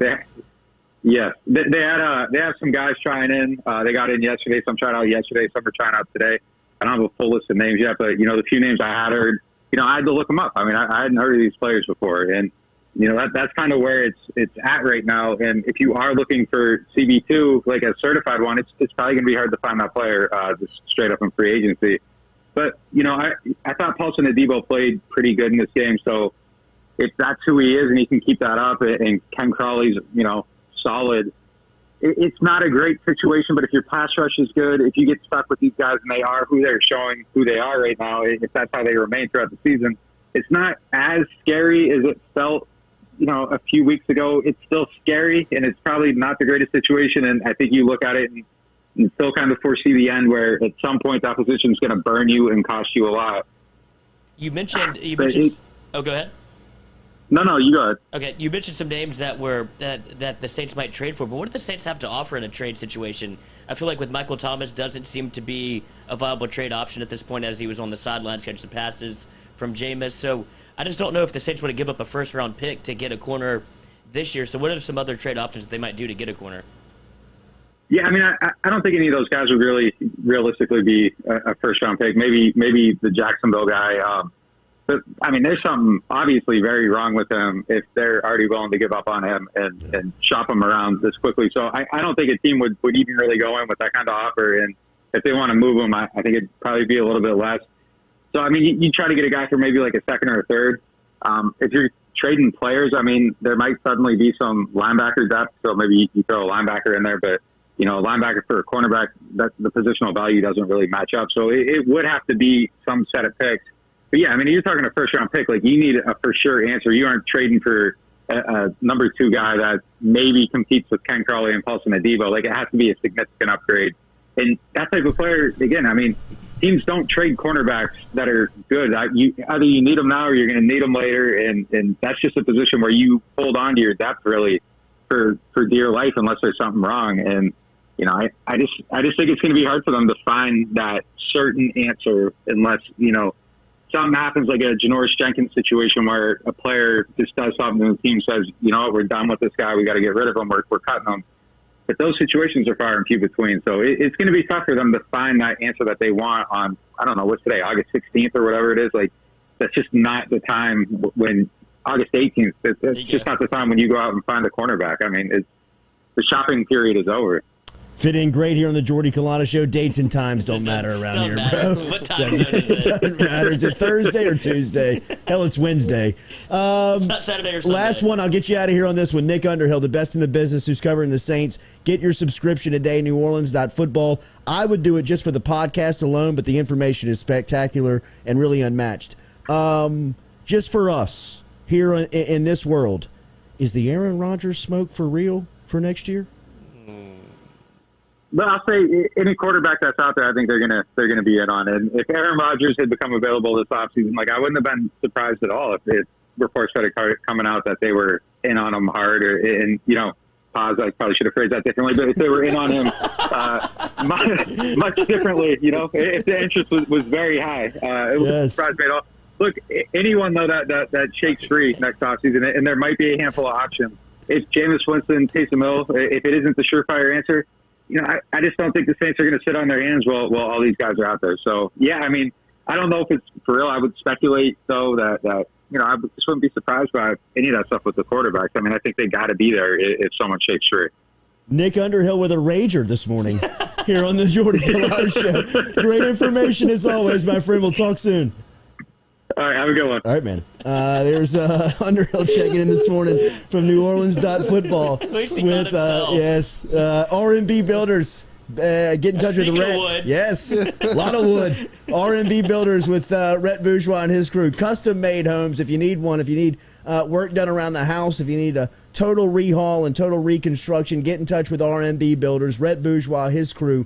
rmb-builders.com. No job is too big, no job is too small for RMB Builders. First-hand testimony here from the Jordy Culotta Show. They've helped out Katie, getting back to her house, getting back into her house. They've done the same for me after the flood. They're the best. RMB Builders, rmb-builders.com is where you can find them online. We'll be back with more of the Jordy Culotta Show. You got food questions, get them in to the app, get them into the chat. We got Chef Jean-Paul Bourgeois next here, talking all about it, presented and driven by Go Chevrolet.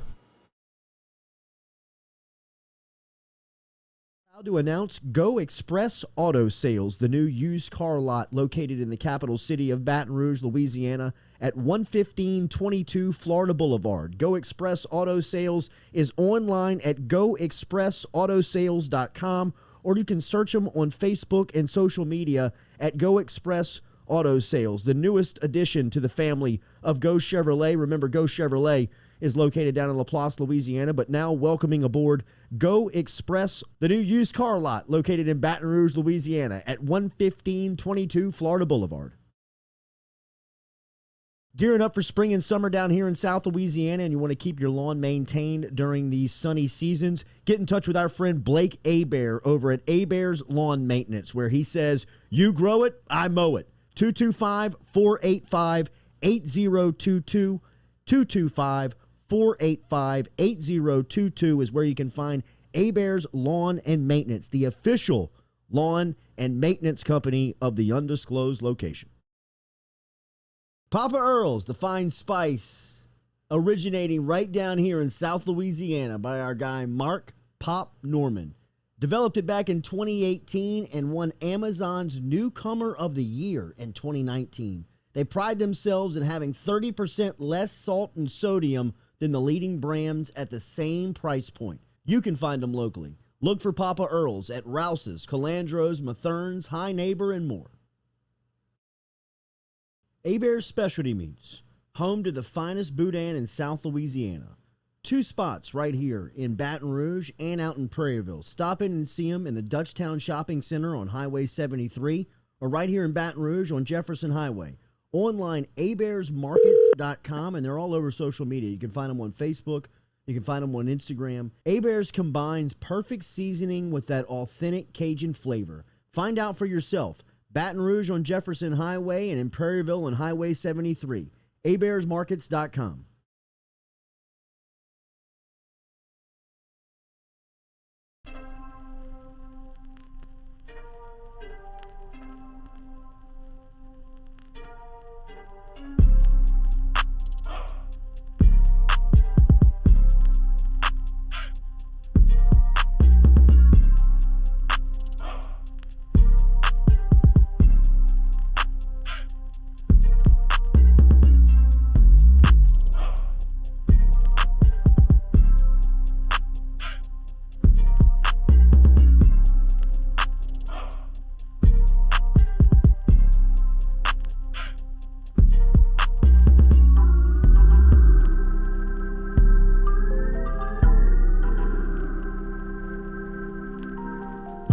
Welcome back here to the Jordy Culotta Show. Many thanks to Nick Underhill for stopping by, dropping some New Orleans Saints information. Check him out, NewOrleans.football.com. Every Wednesday, we talk to our chef, our in-house chef, South Louisiana's own, Chef Jean-Paul Bourgeois. Of course, he's over on the Meat Eater YouTube channel now, but still Duck Camp Dinners is the spot where you can find him there. Doing so much stuff. Got the Spiceology happening.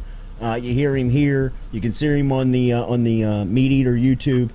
He's all over the place. My favorite is JeanPaulBourgeois.com, which is a great website that tells you everybody he's affiliated with, where you can find all of his media, and you can also shop his products there as well.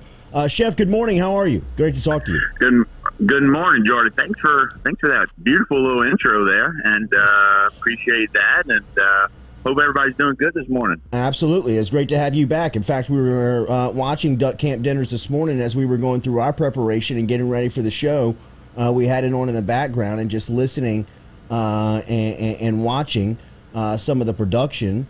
And we had somebody write in that had seen it. Lester Abear really enjoyed Jean-Paul's short series on Meat Eater, talking about following you on YouTube, but also saw you guys getting ready creatively for another season of Duck Camp Dinners. What is that process like for you and your crew? Well, it's for me and the crew the crew's just happy to just drink beer and get out of the house. That's what I was going to say. They're just drinking beer at 9 a.m. That's exactly right. But from a strategy point of view, it's been much more. We've learned a lot from making season one, and we want to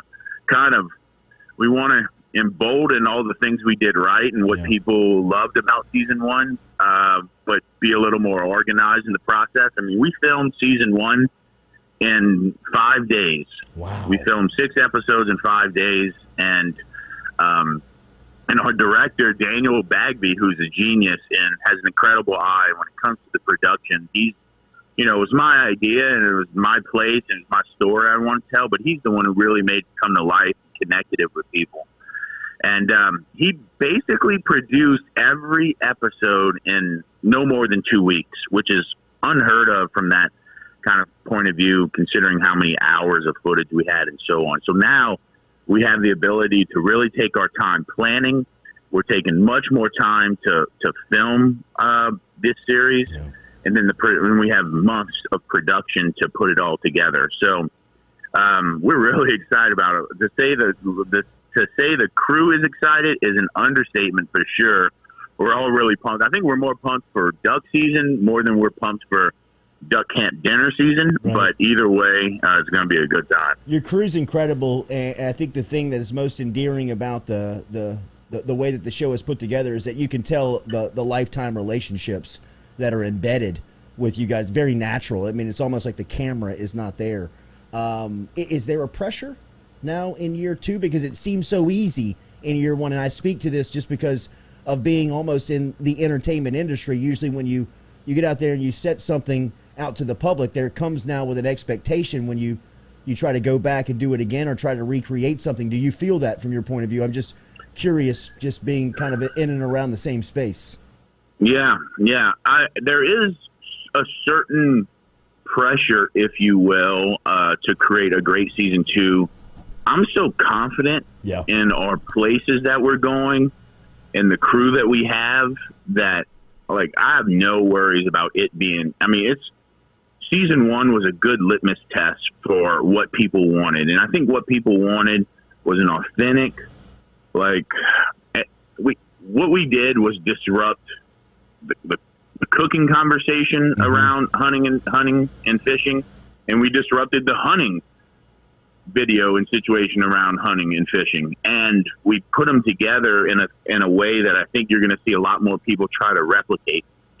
And so that was our litmus test, and now we have. I'm going to keep a lot of season two a surprise, but I can tell you that we're going to be in South Louisiana. But the places that we're going to be and the people we're going to be with are just going to kind of, again, embolden all those things that we loved about season one and have some more storytelling in there as well. Oh, yeah. So, we have a pressure to create season two, but I'm confident it's going to be awesome. What I'm really curious about, speaking frankly, is now that my crew and everybody from the process has seen what we kind of wanted to turn out with season one, how are they going to be? How are they going to change? Because you're right. When you went into season one, I told the camera crew, I was like, we just need to film from sun up to sundown, and we'll cut up the episodes after that,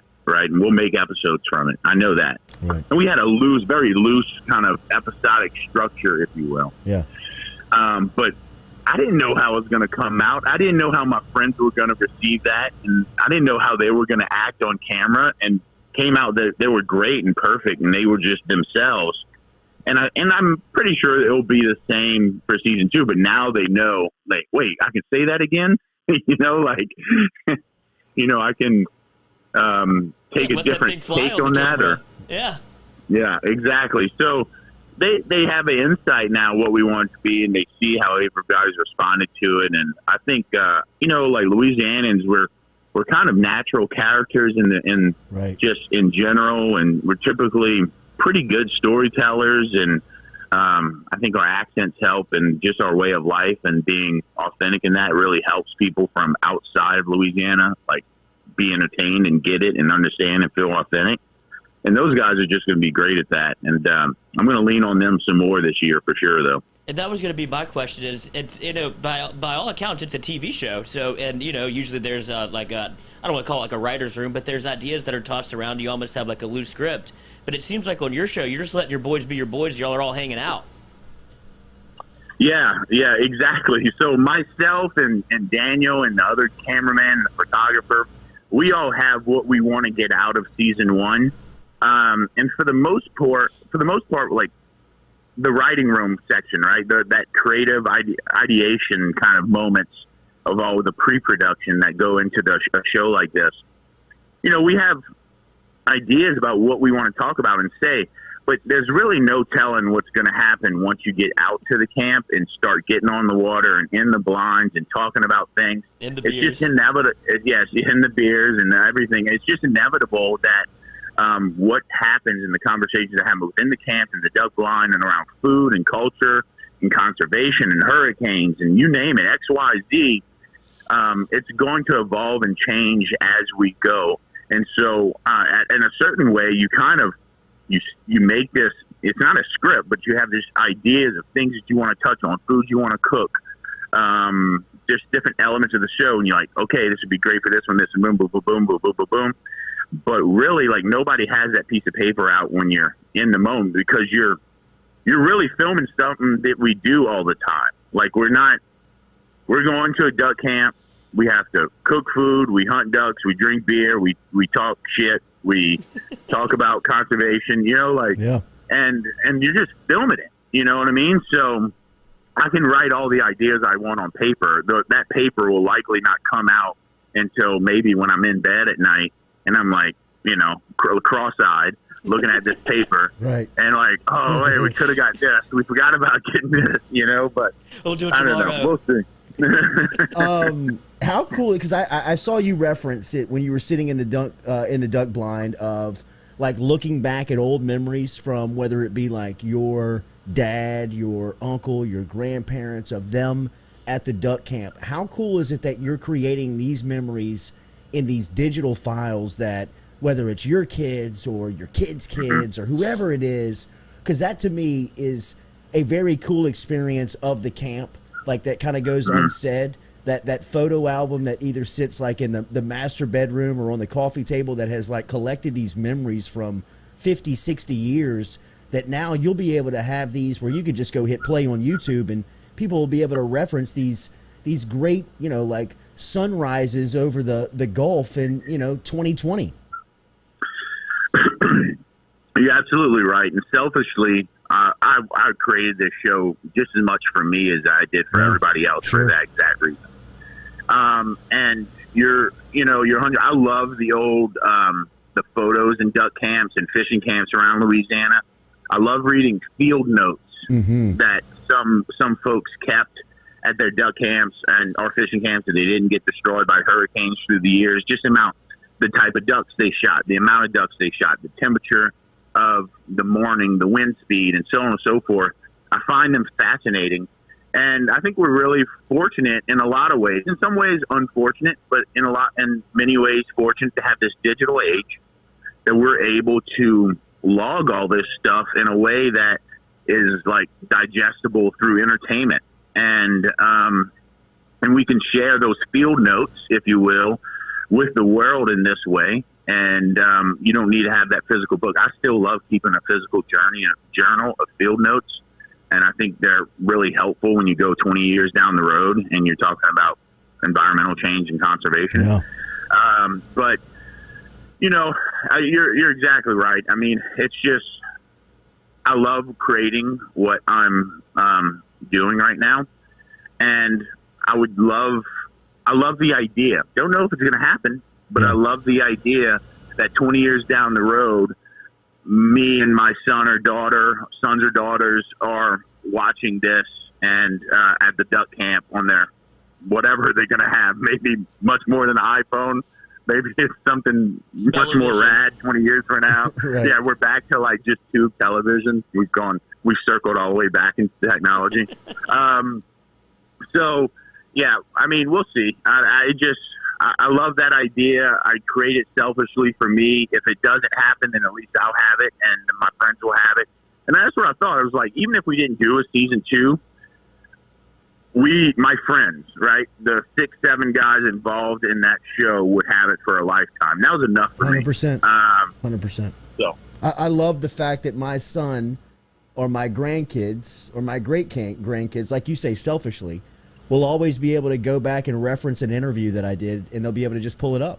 I mean, it's just something kind of goes unsaid in our industry that is being filed and being almost like a digital library being built. Yeah, and I think there's something really important about documenting, right, like history. And the duck history, the waterfowl history, although goes back hundreds of years before duck camp dinners, you know, I'm starting where I could. And at some point, I'm documenting the history of this area. And in the case that Gibson, Louisiana is gone someday, which is not out of the side of the realm of possibility considering its orientation to saltwater, or any low-lying, brackish to saltwater area that we have on the coastline. You know, I think it's a great documentation in a lot of ways, and why you see, you know, why they make documentaries in the first place. Amen. You know, you want to make record of them and let people know that they were there and this was happening at a certain point. Chef, I was perusing your Instagram, and I saw you did a roasted speckle belly. I've always used speckle belly as in a gumbo, so I've never seen it cooked that way. Is that something that you have to almost be a chef to be able to do, or is it something that's rather simple? Because I know speckle belly is something that when you hunt, that's a lot of what you get in South Louisiana, is a lot of speckle bellies flying around. Yeah. Absolutely. I love speckle bellies. I didn't get to really hunt them until about 2 years ago when I started venturing out into Arkansas and Southwest Louisiana. And they are, I mean, for me, some of the best pieces of eating waterfowl. I would say with most waterfowl, and that goes from Canada goose, the big honkers, all the way down to teal duck. I think it is best for you to cook the legs and thighs separately from the breast. And for most ducks, you can cook just like that. You can roast that breast meat on the bone, which is what I did on that speckle belly, and I just smeared it with like a rub of garlic, basically like garlic puree, get mashed garlic essentially, chopped rosemary and Dijon mustard, and cracked pepper over the top, and then I drizzled it with some honey when it came out. That was the roast. I roasted those goose breasts like that to 135 degrees, removed them, rested them, took it off the bone, and then sliced them, and that's the picture that you saw. But the leg meat I made stock out of, then I pulled the meat, and then I made a pasta out of the meat.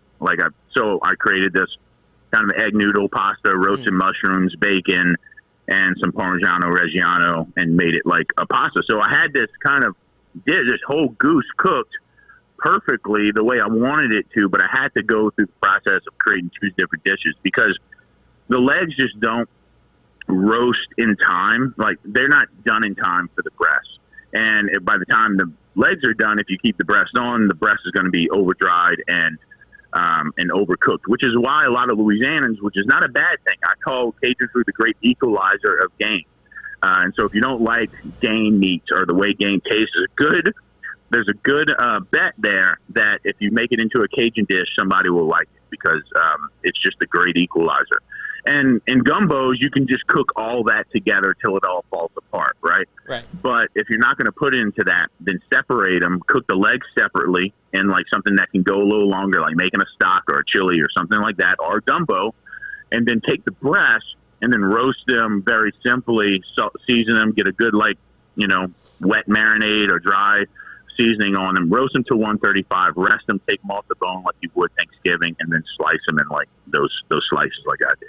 You mentioned roasting to 135. Am I a fool for not having a meat thermometer? I just eyeball everything and then kind of, it's a lot of skillet cooking, a lot of chicken breast on a cast iron skillet or on the grill, and I just kind of, give it the old chef eyeball. Do I need to invest in a meat thermometer? I think when it comes to foods, especially that you want to cook to a mid-rare medium, especially just wild game is, it's very, it's there's a line that once you cross it, you can't come back, and it's very thin. And so it helps to have a meat thermometer in that case, or just for example, that goose would have done well just with a you have the probes that stay in the meat, and they have a wire that comes out of the oven, and they connect to a little digital thermometer on the outside that you can it's a magnet or whatever, or now they even make them Bluetooth and stuff like that. And so you don't even have to keep opening the oven to check your temp. The probe is already always in there, and you can read it rise from 40 degrees from the time you put it in the oven all the way to that 135 mark.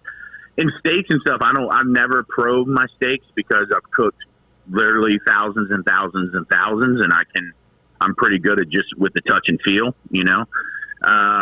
but I think it just really depends. And if you have, for example, like prime rib is a great example of you should have a meat thermometer, just because it's a big hunk of meat. Right. You want to make sure that you're not making it too medium to where it's not that luscious kind of red velvet in the center. And it's just a good way to do that is a meat thermometer. And they make some really good digital probes that are handy, that are accurate for, $20, $30, like Thermopop, Thermopin, ThermoWorks. Meter is another one. So, all those work really great. Chef, last one. We'll get you out of here. And Chef Jean-Paul Bourgeois, every week here on the Jordy Culotta Show. Hit him on the Meat Eater YouTube, or you can find him at jeanpaulbourgeois.com, which is his great website that explains everything. He's also got great social media. Follow him there. Football season is 17 days away from right now to kick off the season. If you've got one tailgate must, or maybe even must learn, because there's a couple of weeks here before the season, for the tailgate, what would you advise at every tailgate, or at least one's trying to entertain? From a food standpoint. From a food standpoint. Food. From a food standpoint. Yes, right. I mean, just let me clarify.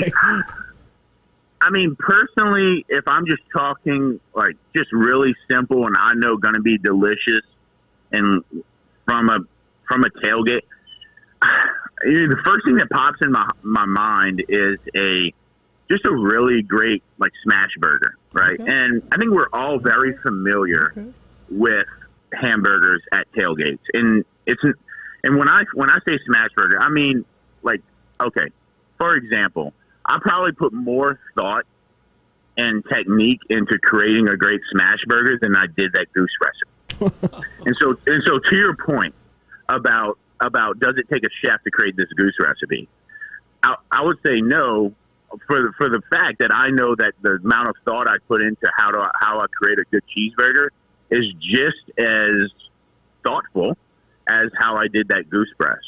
And I think more people would have a lot more fun eating cheeseburgers and serving cheeseburgers. I like doing it kind of to order, not to order, but I like to have just a hot grill, I'm at a Waffle House and I'm a short order cook, right? Going. I mean, that's just I got a hot grill going. I got all my mise en place ready to go. And you want a single? You want a double? You want cheese? You want American or cheddar? You want grilled onions with it? All right, cool. Hell yeah. and I can kind of fling that out, 2 or 3 at a time, depending on what people want. Now, in LSU tailgates, when you're talking 30, 40, 50, 100 people in one area that eat big pots of jambalaya, that's a different story. But if you were with your friends, 5, 6, 10 people, I think it's good to have a good griddle, good hot griddle, some fresh burger meat, have all your trimmings, and really create exceptional cheeseburgers that way. And not just, I just think the classics are so phoned in at this point in a lot of ways. I think if you really thought about them with a little more intention, you can really create some memorable tailgate moments. That is our chef. He is online at jeanpaulbourgeois.com, and you can find him here every Wednesday. Find him on YouTube. He's on the Meat Eater YouTube for Duck Camp dinners. They are fantastic entertainment. If you were looking to touch back home into South Louisiana, if you were from South Louisiana and just want a piece of home and see what happens down at the Duck Camp, hit up Duck Camp dinners on the Meat Eaters YouTube, and make sure and tune in every Wednesday here to the Jordy Culotta Show to check out Chef Jean-Paul Bourgeois. Have a great day, man. We'll talk again soon. Thank you, guys. Enjoy your week. Yes, sir. Yes, sir. There he is, the chef, checking in this morning from South Louisiana. As daily, we're brought to you here by Johnson and Spillers, our dentist with Johnson and Spillers. Remember, get in touch with Dr. Spillers, Dr. Johnson. 2 locations right here, Baton Rouge, and of course in Gonzales, out on Prepara Avenue. All of the dentist needs, all the dental needs that you may be looking for, whether you're looking for just a basic teeth cleaning or you need some pediatric work done with kids that need the dentist, stop in and see Johnson and Spillers. They can help you out. Online, johnsonspillers.com, and on social media. Appreciate everybody for being out there today. Nick Underhill was fantastic on his Saint stuff. Make sure and get to the website at NewOrleansSaints.com. How about Joel Embiid that we did not talk about? A couple of things that we left on the cutting room floor. Travis Kelce without a beard looks frightening. Awful. Wait, I have the picture. Hold on. I mean, buddy, are you kidding me? There has to be. He had to be. Oh no! What have I done to myself? Well, it's the combination of the haircut and the shave. In my opinion, the shave totally freaks out people that have recognized. I wouldn't know who he was. I would not recognize him. He had to walk in that locker room and be like, who's cosplaying as Travis Kelce? I would not know who he was if he walked in. He looks so like unidentifiable. He went from cool white rapper cool to push a lawnmower for a living, or like more even like a teacher, like a freaky, creepy weirdo. I want to say like gym class, like. It's just crazy. It's just so weird, man. Crazy. It is so I mean, it looks like strange. he pushes like wholesale lawn services, or works at like a, or just like a door-to-door salesman. just maybe like a who are the Bible thumpers that come to your door? Jehovah's Witness. He looks like a Jehovah's Witness. Yeah, he does. He absolutely does. And then the other picture, he has to grow that thing back ASAP. Yeah, Is that quick. how you feel whenever you go bare? Because it's a look. My initial reaction was, I hope I don't freak people out like that when I shave. Because it's jarring to me whenever you shave, like full, like to the skin. It's just like, whoa. Yeah, I mean, I got to imagine it has that impact on people because I rarely do it. Right. And so, that's the first time. Travis Kelce's been in the league for at least, 7 years? I've never seen him without a beard. I've never seen him without a beard. And his beard isn't even something that's it's crazy. not. It's not crazy, but it hides so much of the face fat. It also is a great win for beards. Yeah. Right? I mean, like for men, the salesmanship on the beard just went through the roof. I mean, the stock on beard just went soaring after that picture of Travis Kelce of a side-by-side went with him. I mean, I can't grow one. Well, you know what? I mean, maybe I'll get some of that ass lucky hair you. And put it on my face. And then maybe it'll take. It's a thing. It's a thing. People do it. But that was crazy to find out that Travis Kelce looked like an accountant without a beard. It looks like he's a witness protection. Yeah, he does. He absolutely does. It's unbelievable the difference. He does. It's incredible. Joel Embiid is, goodness gracious, man. 4-year extension for Embiid at $196 million supermax. He will make $49 million a year for the Philadelphia 76ers. Are you okay with that? I mean, they're not going to win anything. I guess you have to pay your guys. I guess so, man. That NBA money's getting up to that MLB money. It is. It's stupid money in the NBA, man. And the thing about the MLB money compared to the NBA money is that there's not as many players. Yeah. You know what I mean? I mean, the rosters are so shrunk. I mean, look at what Josh Hart is getting. Josh Hart's signing a 3-year extension for $38 million, right? Which is roughly a little over 10 a year, making about 13 a year, 12 a year. Yeah. And he averages... He's off the bench. He averages 10 and 6. Right. You know what I mean? Like, not to say that I'm putting my nose up at 10 and 6, but basketball players out there, and I understand that there's not a lot of you that can crack into that league at the elite level, but once you crack in, if you're 10 and 6, you're making $13 million a year in 2021. $1 million a point. I mean, think about in 3 years from now, it's going to be $15 million a year. You know what I mean? For a guy like Josh Hart. I mean, think about the money. And again, I love Garrett Temple. Garrett Temple is a friend of mine, but think about the amount of money that Garrett Temple has made playing NBA basketball as never being a superstar, never being the first, second, third, hell, even fourth option on his team. And just the life that you can create. I mean, I would be, are you looking up his career earnings? Right now. I'd say $60 million on He's currently making like $5 million a year. Sure. But I mean, he signed two contracts. He signed a contract with Sacramento that was worth nearly 35. This says, and then Chicago signed him to a total of $32.5 million. $32.5 million. And he's just a good locker room guy. Right. Yeah. I mean, like, he's a solid NBA player. You know, I mean, he's just solid. You know, I mean, look at his stat line. What's his career stat line? I got salary, $30 million. That's, I mean, and he just keeps getting it. It's not the totality of it. It's the frequency with which he's able to get that yearly total nut. 6.5 points. 6.5 points a game. Make your career earnings of $35 million. It's $4 million a point. Still in the game. I mean, he's still in it. I mean, I wouldn't. You'd have to kick me out the NBA. Absolutely. 100%. Yes, and until that thing goes down to half a point a game. Well, I mean, that's why some of those guys, those lifers, hang on at the end. I mean, like Phillip Rivers, not to say that he needs the money, but he's got 55 kids. Why walk away from it? Yeah, if you're going to pay me, I'll do it. Why walk away from this lifestyle and that paycheck if I'm still invested in it? You know, I mean, a guy like Patrick Robinson doesn't sound like there's enough money in the world for him to even consider playing. Like, he's not really interested in playing anymore. That's the other side of the coin. Whenever you're done, you're done. You can pay me, and it's like I can't even do it. Like I can't. I can't fake it. Yeah, I can't. I don't want to be out here. I can't fake it. The only person I've seen recently to walk away from actual money on the table and still have his game is Pat McAfee, and he was a punter, and he just said, "No, I wanted to do my own thing." He bet on himself. Yeah, he bet on himself, and I'm sure I don't know what the money equates to, but. I mean, I'm sure that NFL money was probably easier for him to get because he's already in the league. Like, he did all the hard work. And now he's like, well, no, I'm going to start my own company. And, like, I'm sure, I wonder what the payoff was in his mind if he'd have rather just stuck around with the Colts and made $15 million in 2 years or, you know, worked his ass off and started his own show and then probably didn't get as much. I'm sure he has it now. Can't replicate doing something you love. Yeah. And if you just don't love it, I mean, you just don't love it, you're just not in it. Yeah, exactly.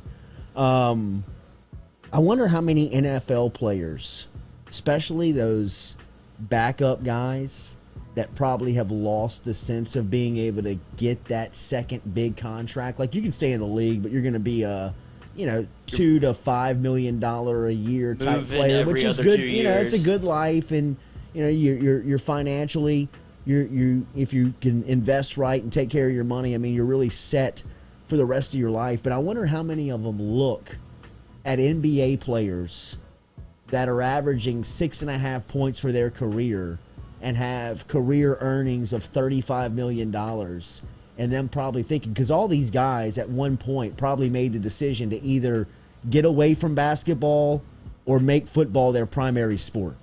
Like, a lot of the majority of these athletes, their first love, I mean, look at Quincy Wiggins. Quincy Wiggins was a basketball player up until last year. When somebody was like, buddy, you can be the first pick in the NFL or you can be a bench player in the NBA. I wonder before time if somebody's going to say, well, there's bench players in the NBA that are making more money than a second string NFLer. Now, Quincy Wiggins could be potentially the number one pick in the draft. In 5 years. You know what I mean? Yeah, in 4 years.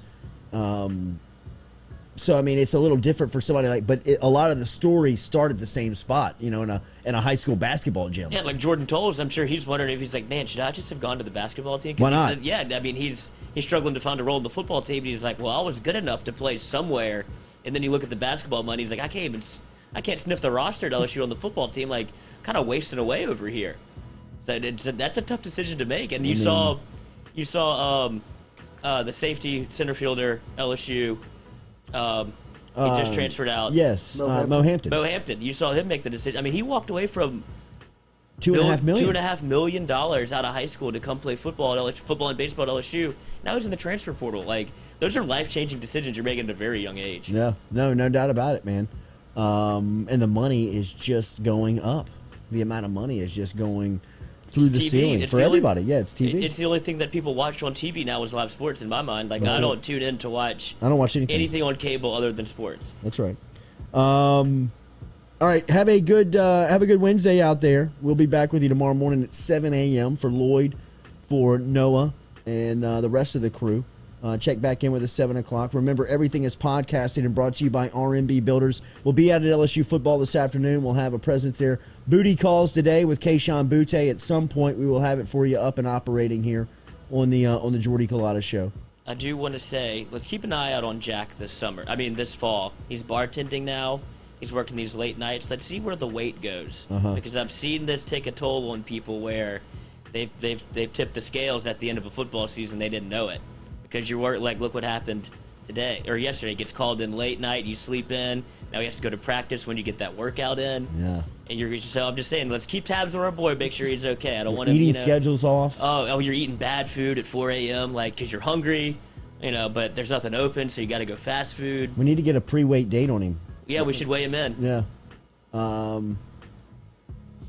That could be an issue. I've seen it happen to people, and they look down at themselves. He's got the body type, too. Yeah, where you could put it on and not notice, and then you do, and you're like, what happened?